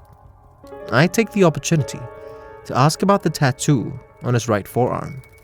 It's of a mahjong tile, one of those on which a Chinese character has been engraved. I recognize the character as Tong or East. He tells me that it's actually connected to his story, which of course is my cue to turn on my recorder and ask him to start from the beginning. It was the December holidays back in 1998, and David and his friends were on the cusp of young adulthood. They'd all received their O-level results just a week earlier. Most of them would be furthering their education locally. Some of them had opportunities to study abroad. A couple of them were even planning to jump straight into work.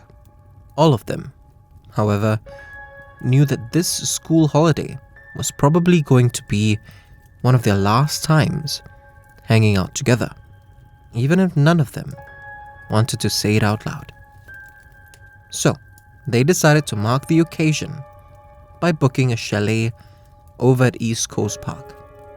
There were 10 of them at the chalet, including David's two best friends, Hadi and Joe, as well as his girlfriend at the time, Melissa. They had booked the chalet for 5 days, the first 2 of which were relatively uneventful. Most meals were lightly charred fare, like chicken, satay or prawns, eaten off paper plates around the barbecue. Music was constantly playing, either from David's radio, or courtesy of someone strumming an off-key cover of Wonderwall on Joe's guitar. And there was always a game of mahjong going on. On the third night, David, Melissa, and 2 of their other friends, Samantha and Aaron, were in the middle of one of those games. It was around 1 in the morning, and no one had gone to bed yet. Hadi, Joe, and the rest of their friends were just chatting, mostly about their idealistic plans for the future. Nothing seemed out of the ordinary, until the chalet suddenly went cold. Not the kind of cold from a particularly chilly breeze or an air conditioner set too low, but almost like an overwhelming presence. Hadi was the first to notice and tried to adjust the fans, but it didn't seem to make a difference. That's when David realized that something was wrong with Melissa. She had stopped speaking mid-sentence and had gone completely pale. She tilted her head down and started mumbling to herself in what sounded like 2 different voices, but David couldn't make out what she was saying. Suddenly, her head shot back up, and something about her had completely changed, as if the lighting on her was all wrong. Her skin was sickly green, and her eyes didn't seem to focus. And then she spoke. It was a voice that David didn't recognize, but swears to me that he'll never forget. It was still a woman, but she sounded older, much older. There was a hoarseness to her voice that simply couldn't have come from his usually soft-spoken girlfriend. She growled out a hello that got everyone's attention and stunned them into complete silence. Everyone, that is, except for Joe, who calmly but firmly asked this woman who she was and what she wanted. David would later find out that this wasn't Joe's first brush with the supernatural, but in that moment, David was in complete awe at his friend's bravery. The spirit, it seemed, was impressed too. In something almost approximating a friendly tone, she said, wearing an unsettling grin on Melissa's face, that she wanted to play mahjong. Joe told her that she had possessed their friend, and again, as politely as he could, that she was not welcome there. The spirit, however, simply replied, "Then make me leave." Joe didn't respond to her. Instead, he looked pleadingly around the chalet. Samantha and Aaron had already stepped away from the table. But if the spirit wanted to play, then it needed people to play with. David followed Joe's line of sight and saw what his friend did, that despite having their futures ahead of them, in that very moment, the reality was that they were all still children. Terrified children. Eventually, Hari stood up and, together with Joe, joined David at the mahjong table. David tells me that if the spirit had possessed anyone besides Melissa, he probably would have stepped away from the table too. I wasn't brave, he says, but I felt less scared with Hadi and Joe there. With her fellow players finally seated, the spirit reached out to the tiles in the center of the table. Before she started shuffling them, though, she said plainly, flashing that unsettling, ill-fitting grin again, that she didn't like to lose. The boys only nodded, as the sound of shuffled plastic tiles and hoarse laughter filled the chalet. They played for hours. Everyone who wasn't part of the game barely moved all night. One of the boys even wet himself, but still no one dared to make a sound. By 6:30, the spirit's side of the table was piled high with chips, which she looked upon proudly. It was around this time when the spirit suddenly let out a satisfied grunt, her voice more guttural than before, and then laid her head on the table. David, Joe, and Hadi were unsure of what was going on at first. But then David noticed that the chalet's fluorescent lights were now mixed with the warm rays of the sun shining through the windows. It was dawn. The spirit had left. Melissa rubbed the sleep from her eyes and asked what had happened. That morning, with 2 days remaining on their booking, the 10 friends packed up and left. For years after, I never went back to that area, David says. He knew that the whole stretch had been revamped in the early 2000s, and that all those familiar chalets were gone. When he finally decided to check out the area again a few years ago. It was a jarring experience for him. Certainly, though not entirely for the reasons he had expected. Standing there, watching as a whole new generation of teenagers whiled away their holidays, hopeful for the future that awaited them, he found himself filled with a mix of disorientation. That same sense of relief he had felt when that night came to an end. And a strange longing. A longing for when the skies always seemed clearer to him. A longing for barbecues and bad acoustic Wonderwall covers. And that's when I finally realized what David's tattoo means. It wasn't a reminder of his encounter.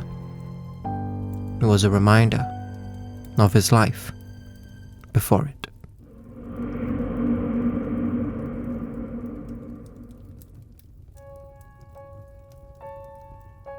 You wouldn't be able to tell that Leonard was a shy kid. I was really scrawny, and I had a bit of a stammer, he tells me. Then shrugs and adds, I guess I just grew out of it. Leonard and I have been at this coffee house on Orchard Road for about 10 minutes now. In that time, about 5 women and 3 men have not so subtly checked him out. As a model for the last 5 years, he's managed to carve out a decent living for himself with his looks and a charm that's far from hollow. But it's not his career we're here to talk about today. It's his childhood. Kids can be really cruel, he says, forcing a smile, as he reflects on his youth. He tells me that he was kinda lucky, as far as socially awkward children went.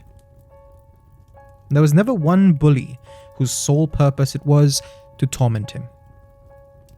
Just a lot of passing pot shots from kids who didn't know better, or who simply didn't care.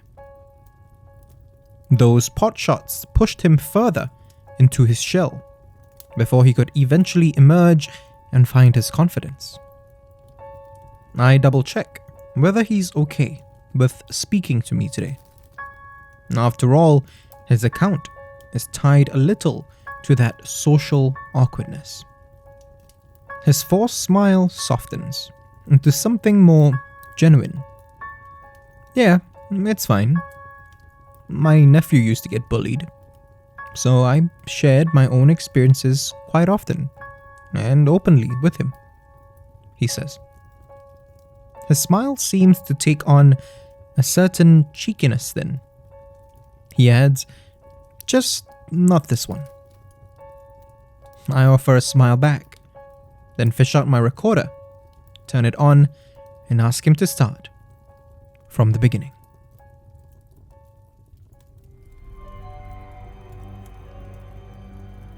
It was 2005. Leonard was just 12 at the time. His dad had enrolled him for swimming classes at a sports club. The lessons were every Saturday afternoon. Leonard didn't mind them very much, even though he initially thought they were a waste of perfectly good Saturday afternoons. He, in fact, quite enjoyed swimming itself. There was a certain sense of comfort when he was underwater, where the sounds of the world were muffled. In those brief moments, he always felt alone, but safe. What he dreaded, though, was the shower after. The other boys from his swimming class would gather in the main men's bathroom, where the showers were. They'd make a ruckus, laughing and teasing each other. To someone like Leonard, it was a nightmare. He'd gone in once, unaware that the other kids were goofing around, only to be caught up in the chaos. one of the kids had noticed how nervous Leonard was and smacked him with his wound up towel. "You so small, how you float, bro?" the kid had teased. Not maliciously, Leonard realized over time. If anything, he might have even been trying to be friendly, just in that dumb way that boys do, he tells me. Whatever that kid's intentions though, all it did was make the other kids laugh and make Leonard incredibly anxious. So, every Saturday after that, while those kids headed to the bathroom after their lesson, he'd find a quiet corner instead and just wait. He'd order a hot dog from the club's only food stall and sit by himself until he was sure the bathroom was empty, or at least empty of the other boys. Most of the time, it'd take no more than an hour, he tells me. They'd be done by about 4:30. I'd go in and be out by 5 at the latest. Then I'd wait for my dad to come pick me up. Most of the time, Leonard tells me. Except this one time. He could hear the boys laughing in the bathroom until about 6 p.m. After their lesson that day, they decided to mess around and play fight in the empty kiddie pool first before heading to the showers. The kiddie pool was right in front of the bathroom, so Leonard still kept his distance. But that meant that by the time they had showered and left, it was starting to get dark. And sure, as evening arrived, the lights were switched on all around the club. But that didn't help very much.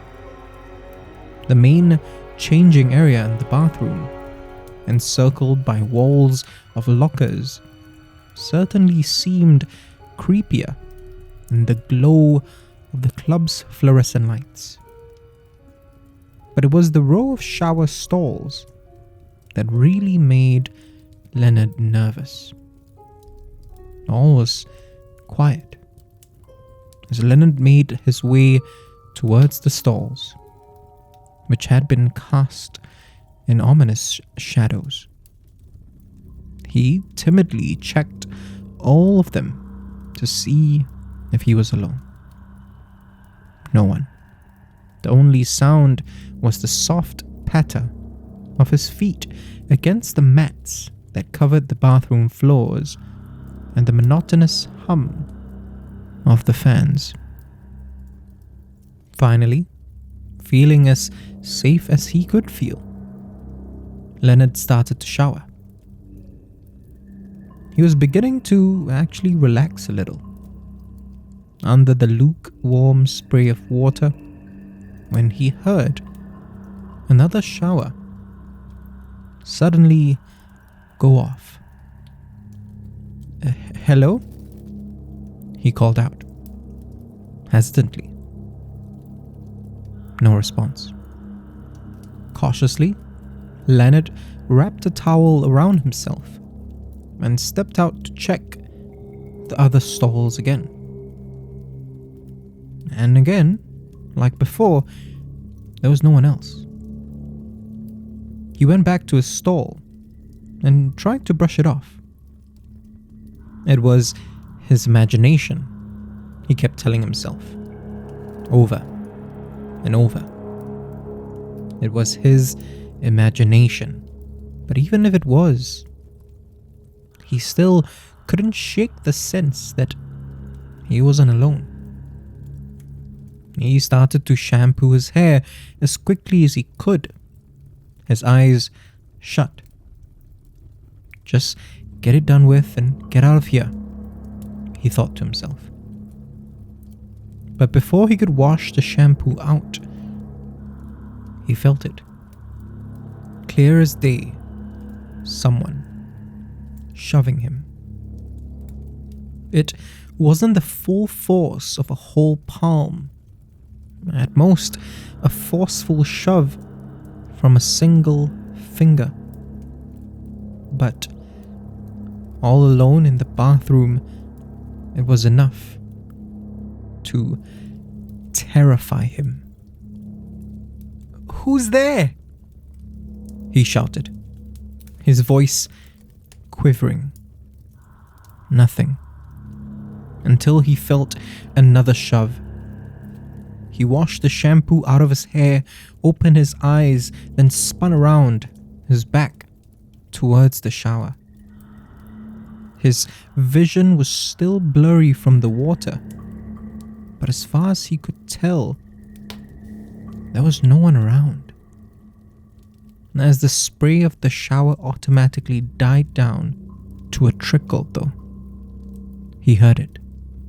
A voice, like the kid who had teased him before, but at a higher pitch and distorted, twisted from something that had been just mischief into a tone dripping with malice. And it was coming from right behind him. "How you flow." Leonard scrambled out of the stall, nearly slipping and falling. He gathered up his things, dressed, and dashed out of the bathroom. My dad found me, quietly sobbing in the club's lobby, Leonard says, with a faraway look on his face. He brightens up a moment later and adds, "The security guard in the lobby must have been so confused." The funny thing, Leonard tells me, is that this incident had a positive effect on him in the long term.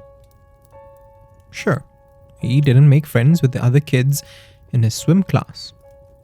They still made him nervous, and it felt like their clique was already pretty impenetrable to anyone else. But as he grew older, this incident served as a reminder that he had survived worse. Compared to whatever the hell that was, mixing with kids around my age stopped feeling so scary, he says. It's a lesson he passes down to his nephew, even if he leaves out the details. It seems to be working too, he tells me. That kid's a handsome little devil.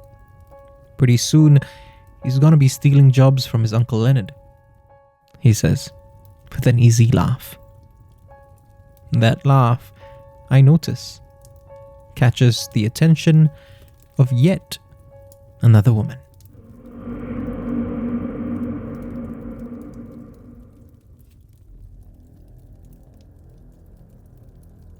It's gonna be a long night. Still, as exhausted as I've been since my accident, there's no way I'd miss out on this time of year. I've said it before, but it bears repeating.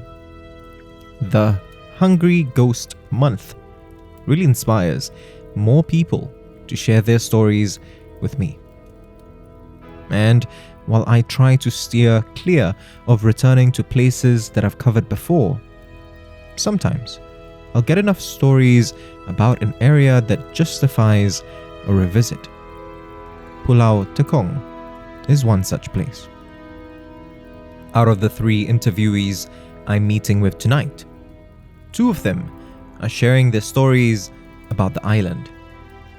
The last time I chronicled encounters on Tekong, it was courtesy of an elderly gentleman named Ben.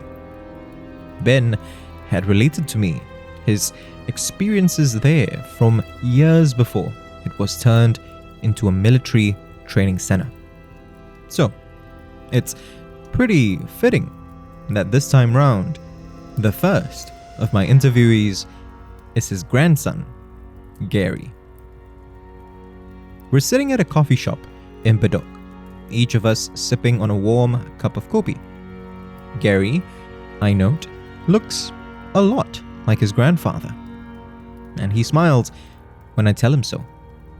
Yeah, I get that a lot, he says. He tells me that it's not the only thing he's inherited from his grandfather. When I was a kid, Grandpa used to tell me about all of his encounters, he says. Dad disapproved, of course. He never really believed in that sort of thing. He continues, then adds with a laugh, and I think he also didn't want me to be scared out of my mind. Gary tells me that his grandfather's stories didn't actually scare him. Instead, they made him extra cautious when it came to the unexplained. When I was in secondary school, my classmates would go exploring at famously haunted spots, he says. But I'd always sit out those little excursions. At first, Gary's classmates would call him Chicken. But as each of these adventures ended with someone getting hurt or worse, his peers began to see the wisdom in Gary's approach. There's only so much you can do to avoid the supernatural, he says, especially in Southeast Asia. Ben's story about Pulau Tekong was ever present in Gary's mind when he enlisted for national service. It's what kept me safe from what happened, he says, then apologizes for getting ahead of himself. I tell him it's fine and fish out my recorder before I ask him to start from the beginning.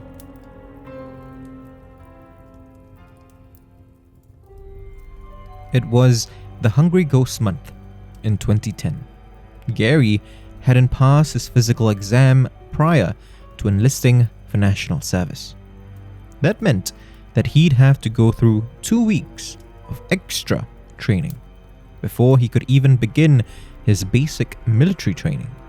As much as I thought I was ready mentally, nothing can really prepare you for that drastic shift from regular old civilian to NS men, he says. What helped, however, was that he wasn't going through it alone. Gary shared a bunk with 9 other enlistees. All of them were either just as or more nervous than him about national service. But that camaraderie didn't change the fact that every day for that first week ended with them feeling dead tired. Their bunk, Gary tells me, was thankfully located on the 2nd floor, so it wasn't an arduous climb in the evenings. Still, all that exercising, all that regimentation. By the time their sergeant called for lights out, it usually took everyone mere minutes before they were fast asleep. Most nights, they'd all sleep through till morning. When they'd wake up, bleary-eyed, they then wondered where the night went. Most nights. It was the 2nd Monday of their 2 weeks. Gary woke in the middle of the night and wanted to head to the toilet.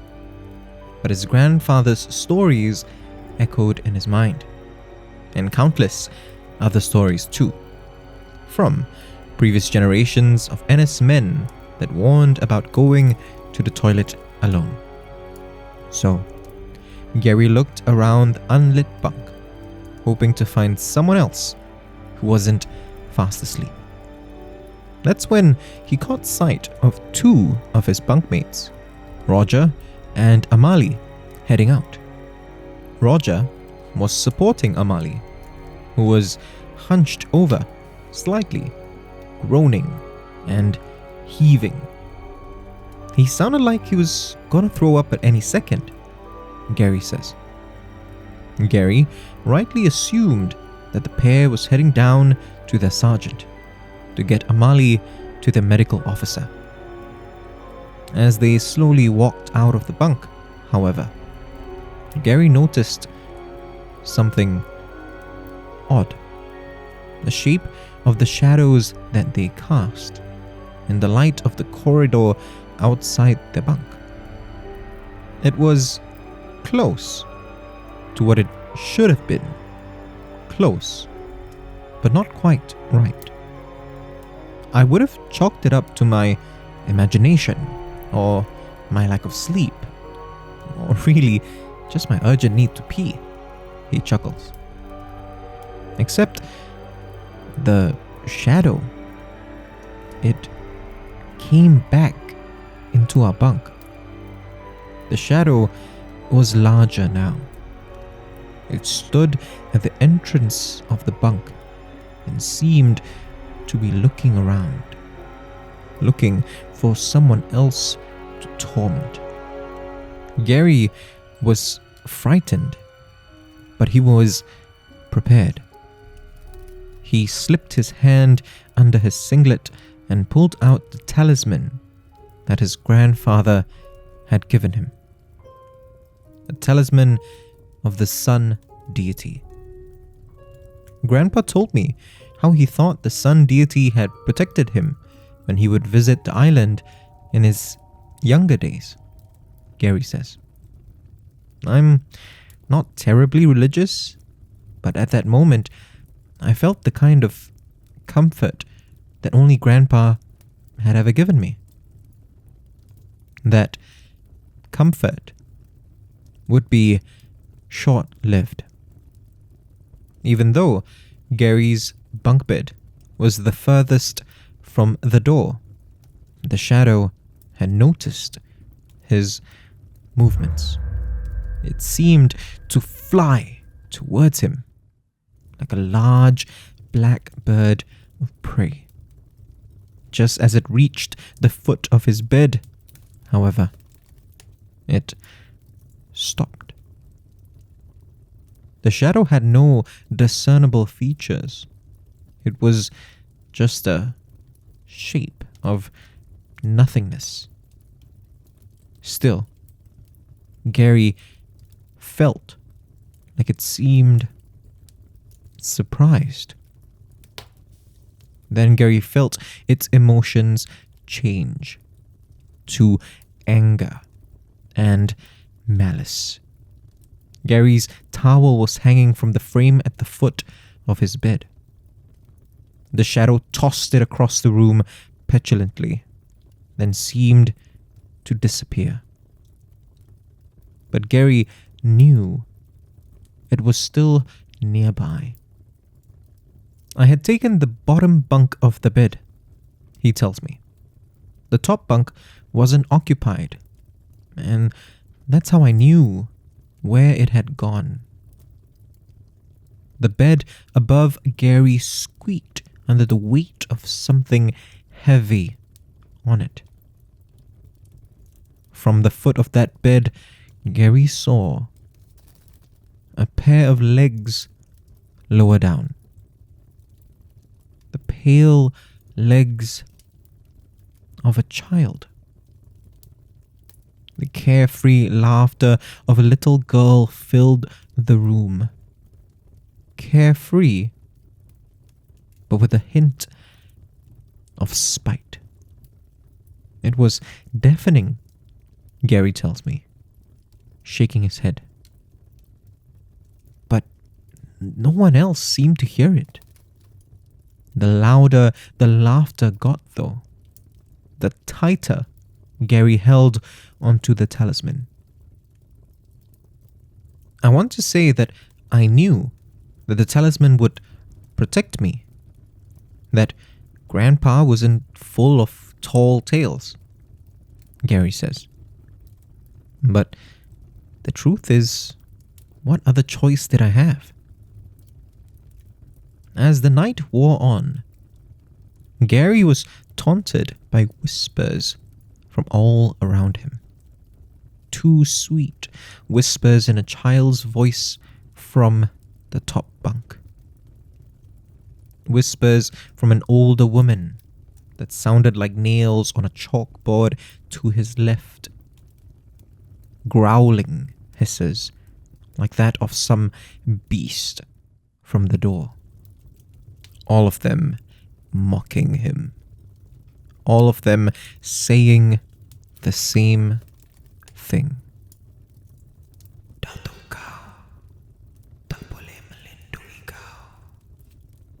Your grandfather can't protect you.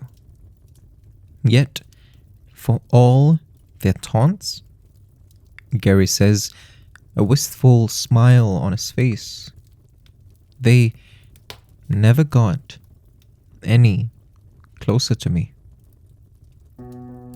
Gary says that just before dawn, the shadow might have made one last attempt to break him.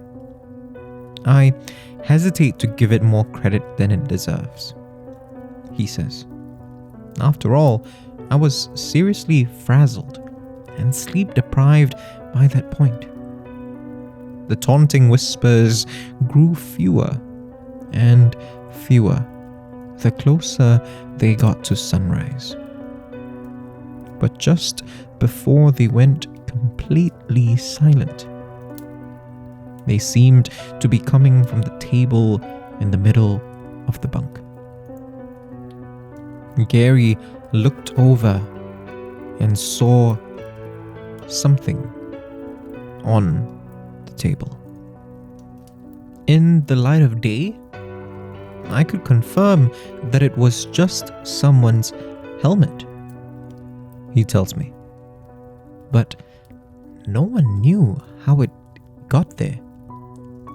And what more, in the darkness just before dawn, the helmet looked like something else.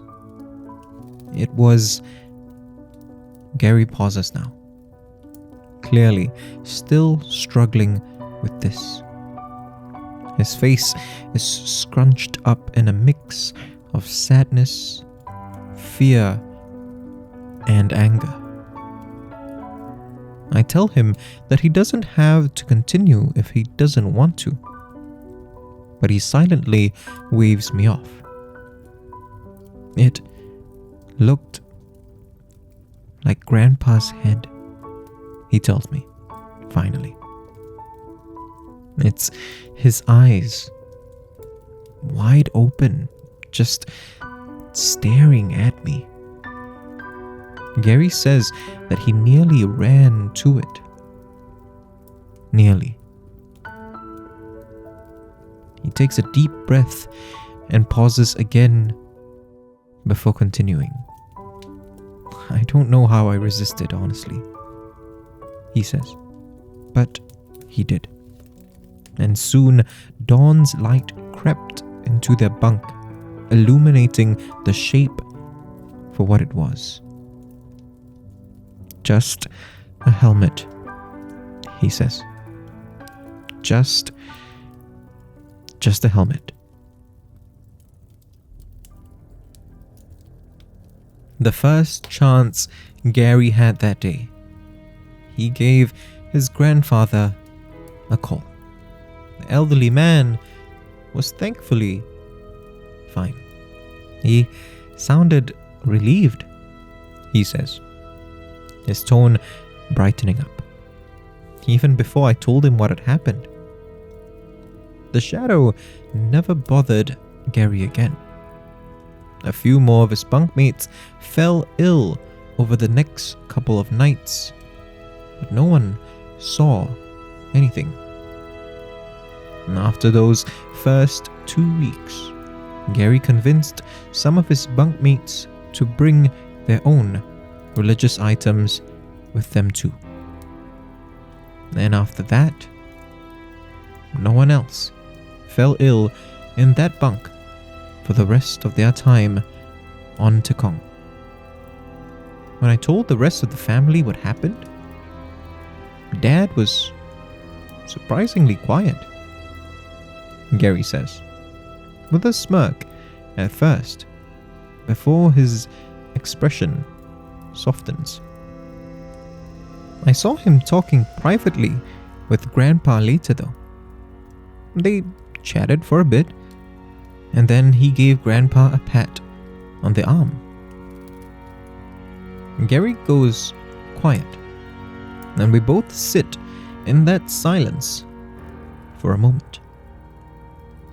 Finally, I tell him, with a smile, that he's clearly inherited his grandfather's gift for relating these types of encounters too. Oh, I know, he says with a hearty laugh. Why do you think he asked me to contact you? We talk for a little while more before Gary heads off, and my next interviewee for the night arrives.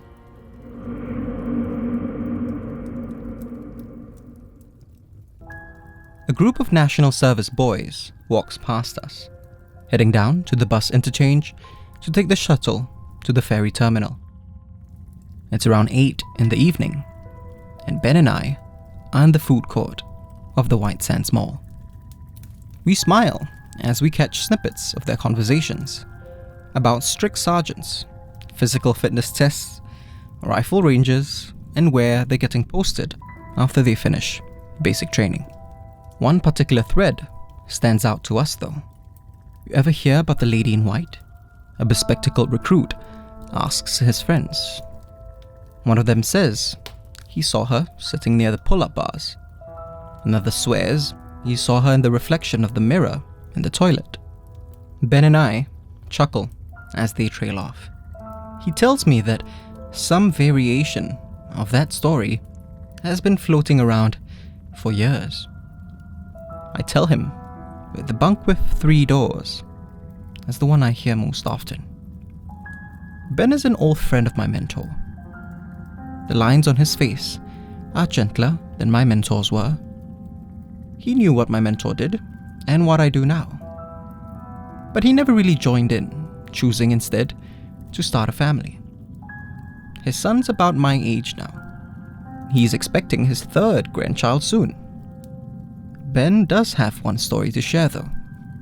It's one that he's told my mentor before, but he thinks it's worth recounting it again for me, personally, considering its significance. He says that so many stories come out of Tekong. What he offers is a possible reason for that.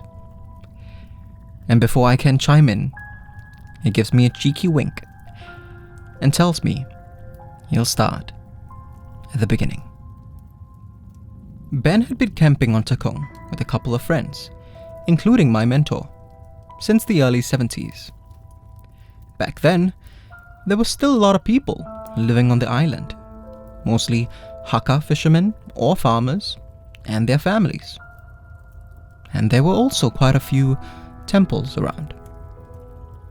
On Ben and his friends' first trip to the island, a lady in her late 40s that they would get to know over the years as Auntie Sumoy told them to head to the temple of the sun deity. She said that they needed to give their thanks for the protection that the deity offered. Ben, a young and brash man then, was about to say that he wasn't Buddhist. He was going to say that he didn't need protection and that his wits and his own abilities were enough to keep him safe. But he didn't, because my mentor stepped in first and said to Auntie Sumoy, in a warm and gracious tone, "Of course, Auntie. Thank you." On the walk over to the temple, my mentor told Ben and the rest of the group that this wasn't about faith. It was about respect. And that he added, knowingly, that this place required a kind of protection that none of them would be able to comprehend. The group had a great weekend camping on Tekong. No trouble, nothing out of the ordinary, just the kind of fun that they would all remember for the rest of their lives. And it would continue that way for most of the decade. Then, the late 70s rolled around, and plans were made for the island to be turned into a military training center. One by one, the temples chose to shut their doors. And as time went on, those camping trips started to feel different. It would start with noises that the group has never heard before, coming from the treetops. Nothing more than that. When there were just 3 temples left on the island, however, Ben's friends would claim that they could see things moving in the shadows at night. Ben would tell them that it was probably just some nocturnal animals emboldened by the fact that the island had fewer people. But then the rest of the group would look at my mentor. He wouldn't say anything. He didn't need to. And after that, the group grew smaller and smaller each visit. By the time the temple of the sun deity was the only temple left, only Ben and 2 of his friends were still willing to go camping on Tekong. My mentor refused to follow them. The very last time they camped out on the island, the 3 of them were greeted by Auntie Sumoy, as usual, reminding them, as she always did, to give thanks at the temple. More out of habit than anything else, they smiled politely and did so. That night, none of them could sleep.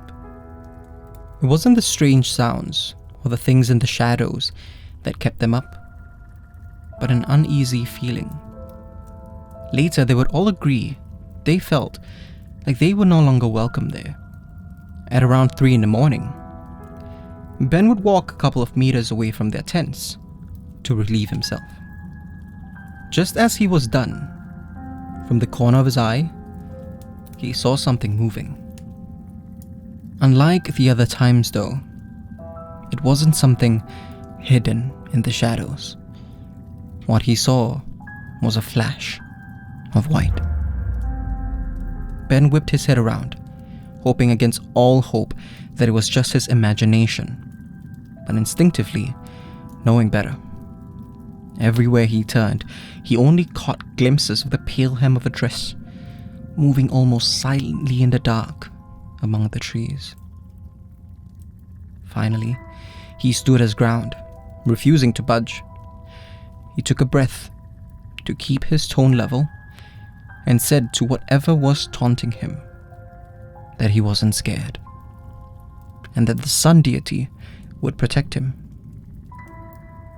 From nowhere and all around him, a voice that sounded like nails on a chalkboard whispered, "Tapi, berapa lama lagi?" But for how long more? Ben ran back to the tents and woke his friends, telling them to pack up.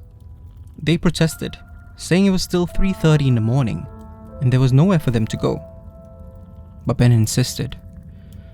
A short while later, the 3 of them stood in front of the temple of the sun deity. Next to the temple stood Auntie Sumoy. "Come," she said to them. "Come, you're safe." Ben only ever went back to the island once more before it officially turned into what it is today. It was in September of 1986. By then, almost all of the island's residents had left for the mainland. But on that morning, when he arrived on Tekong, Ben wasn't at all surprised to see Auntie Sumoy seemingly waiting for him. Time and experience had made Ben a smarter man, a wiser man.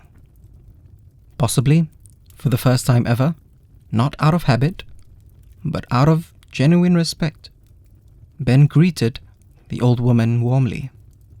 She replied, "You are here as part of the procession." Ben nodded and made his way to the Temple of the Sun Deity, where many former residents, together with the help of army personnel, were moving the last of the temple's idols to its new home in Bedok. When the temple and the crowd gathered around it came into view, Ben whispered to the deity, to its temple, to the island itself, "Thank you for your protection."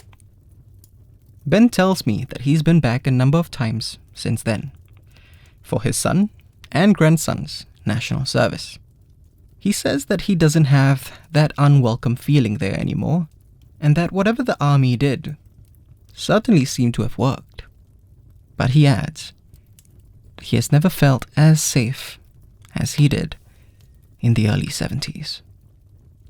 I nod and thank him for sharing his story, just as another group of national service boys pass our table, talking about their sergeants, their physical fitness tests, and something about a lady in white.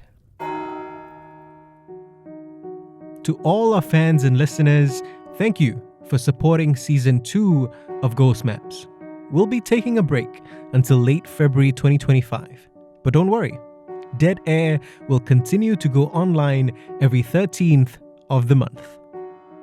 If you want to discover more of Southeast Asia's other side, subscribe now and follow us on social media. You can also be one of our supporters on Patreon. Look for We Are HANTU or click the links in the description. Ghost Maps is a HANTU production created by Kyle Ong and Wayne Ray, with art direction by Jolene Lim, and recorded on Audio Technica mics.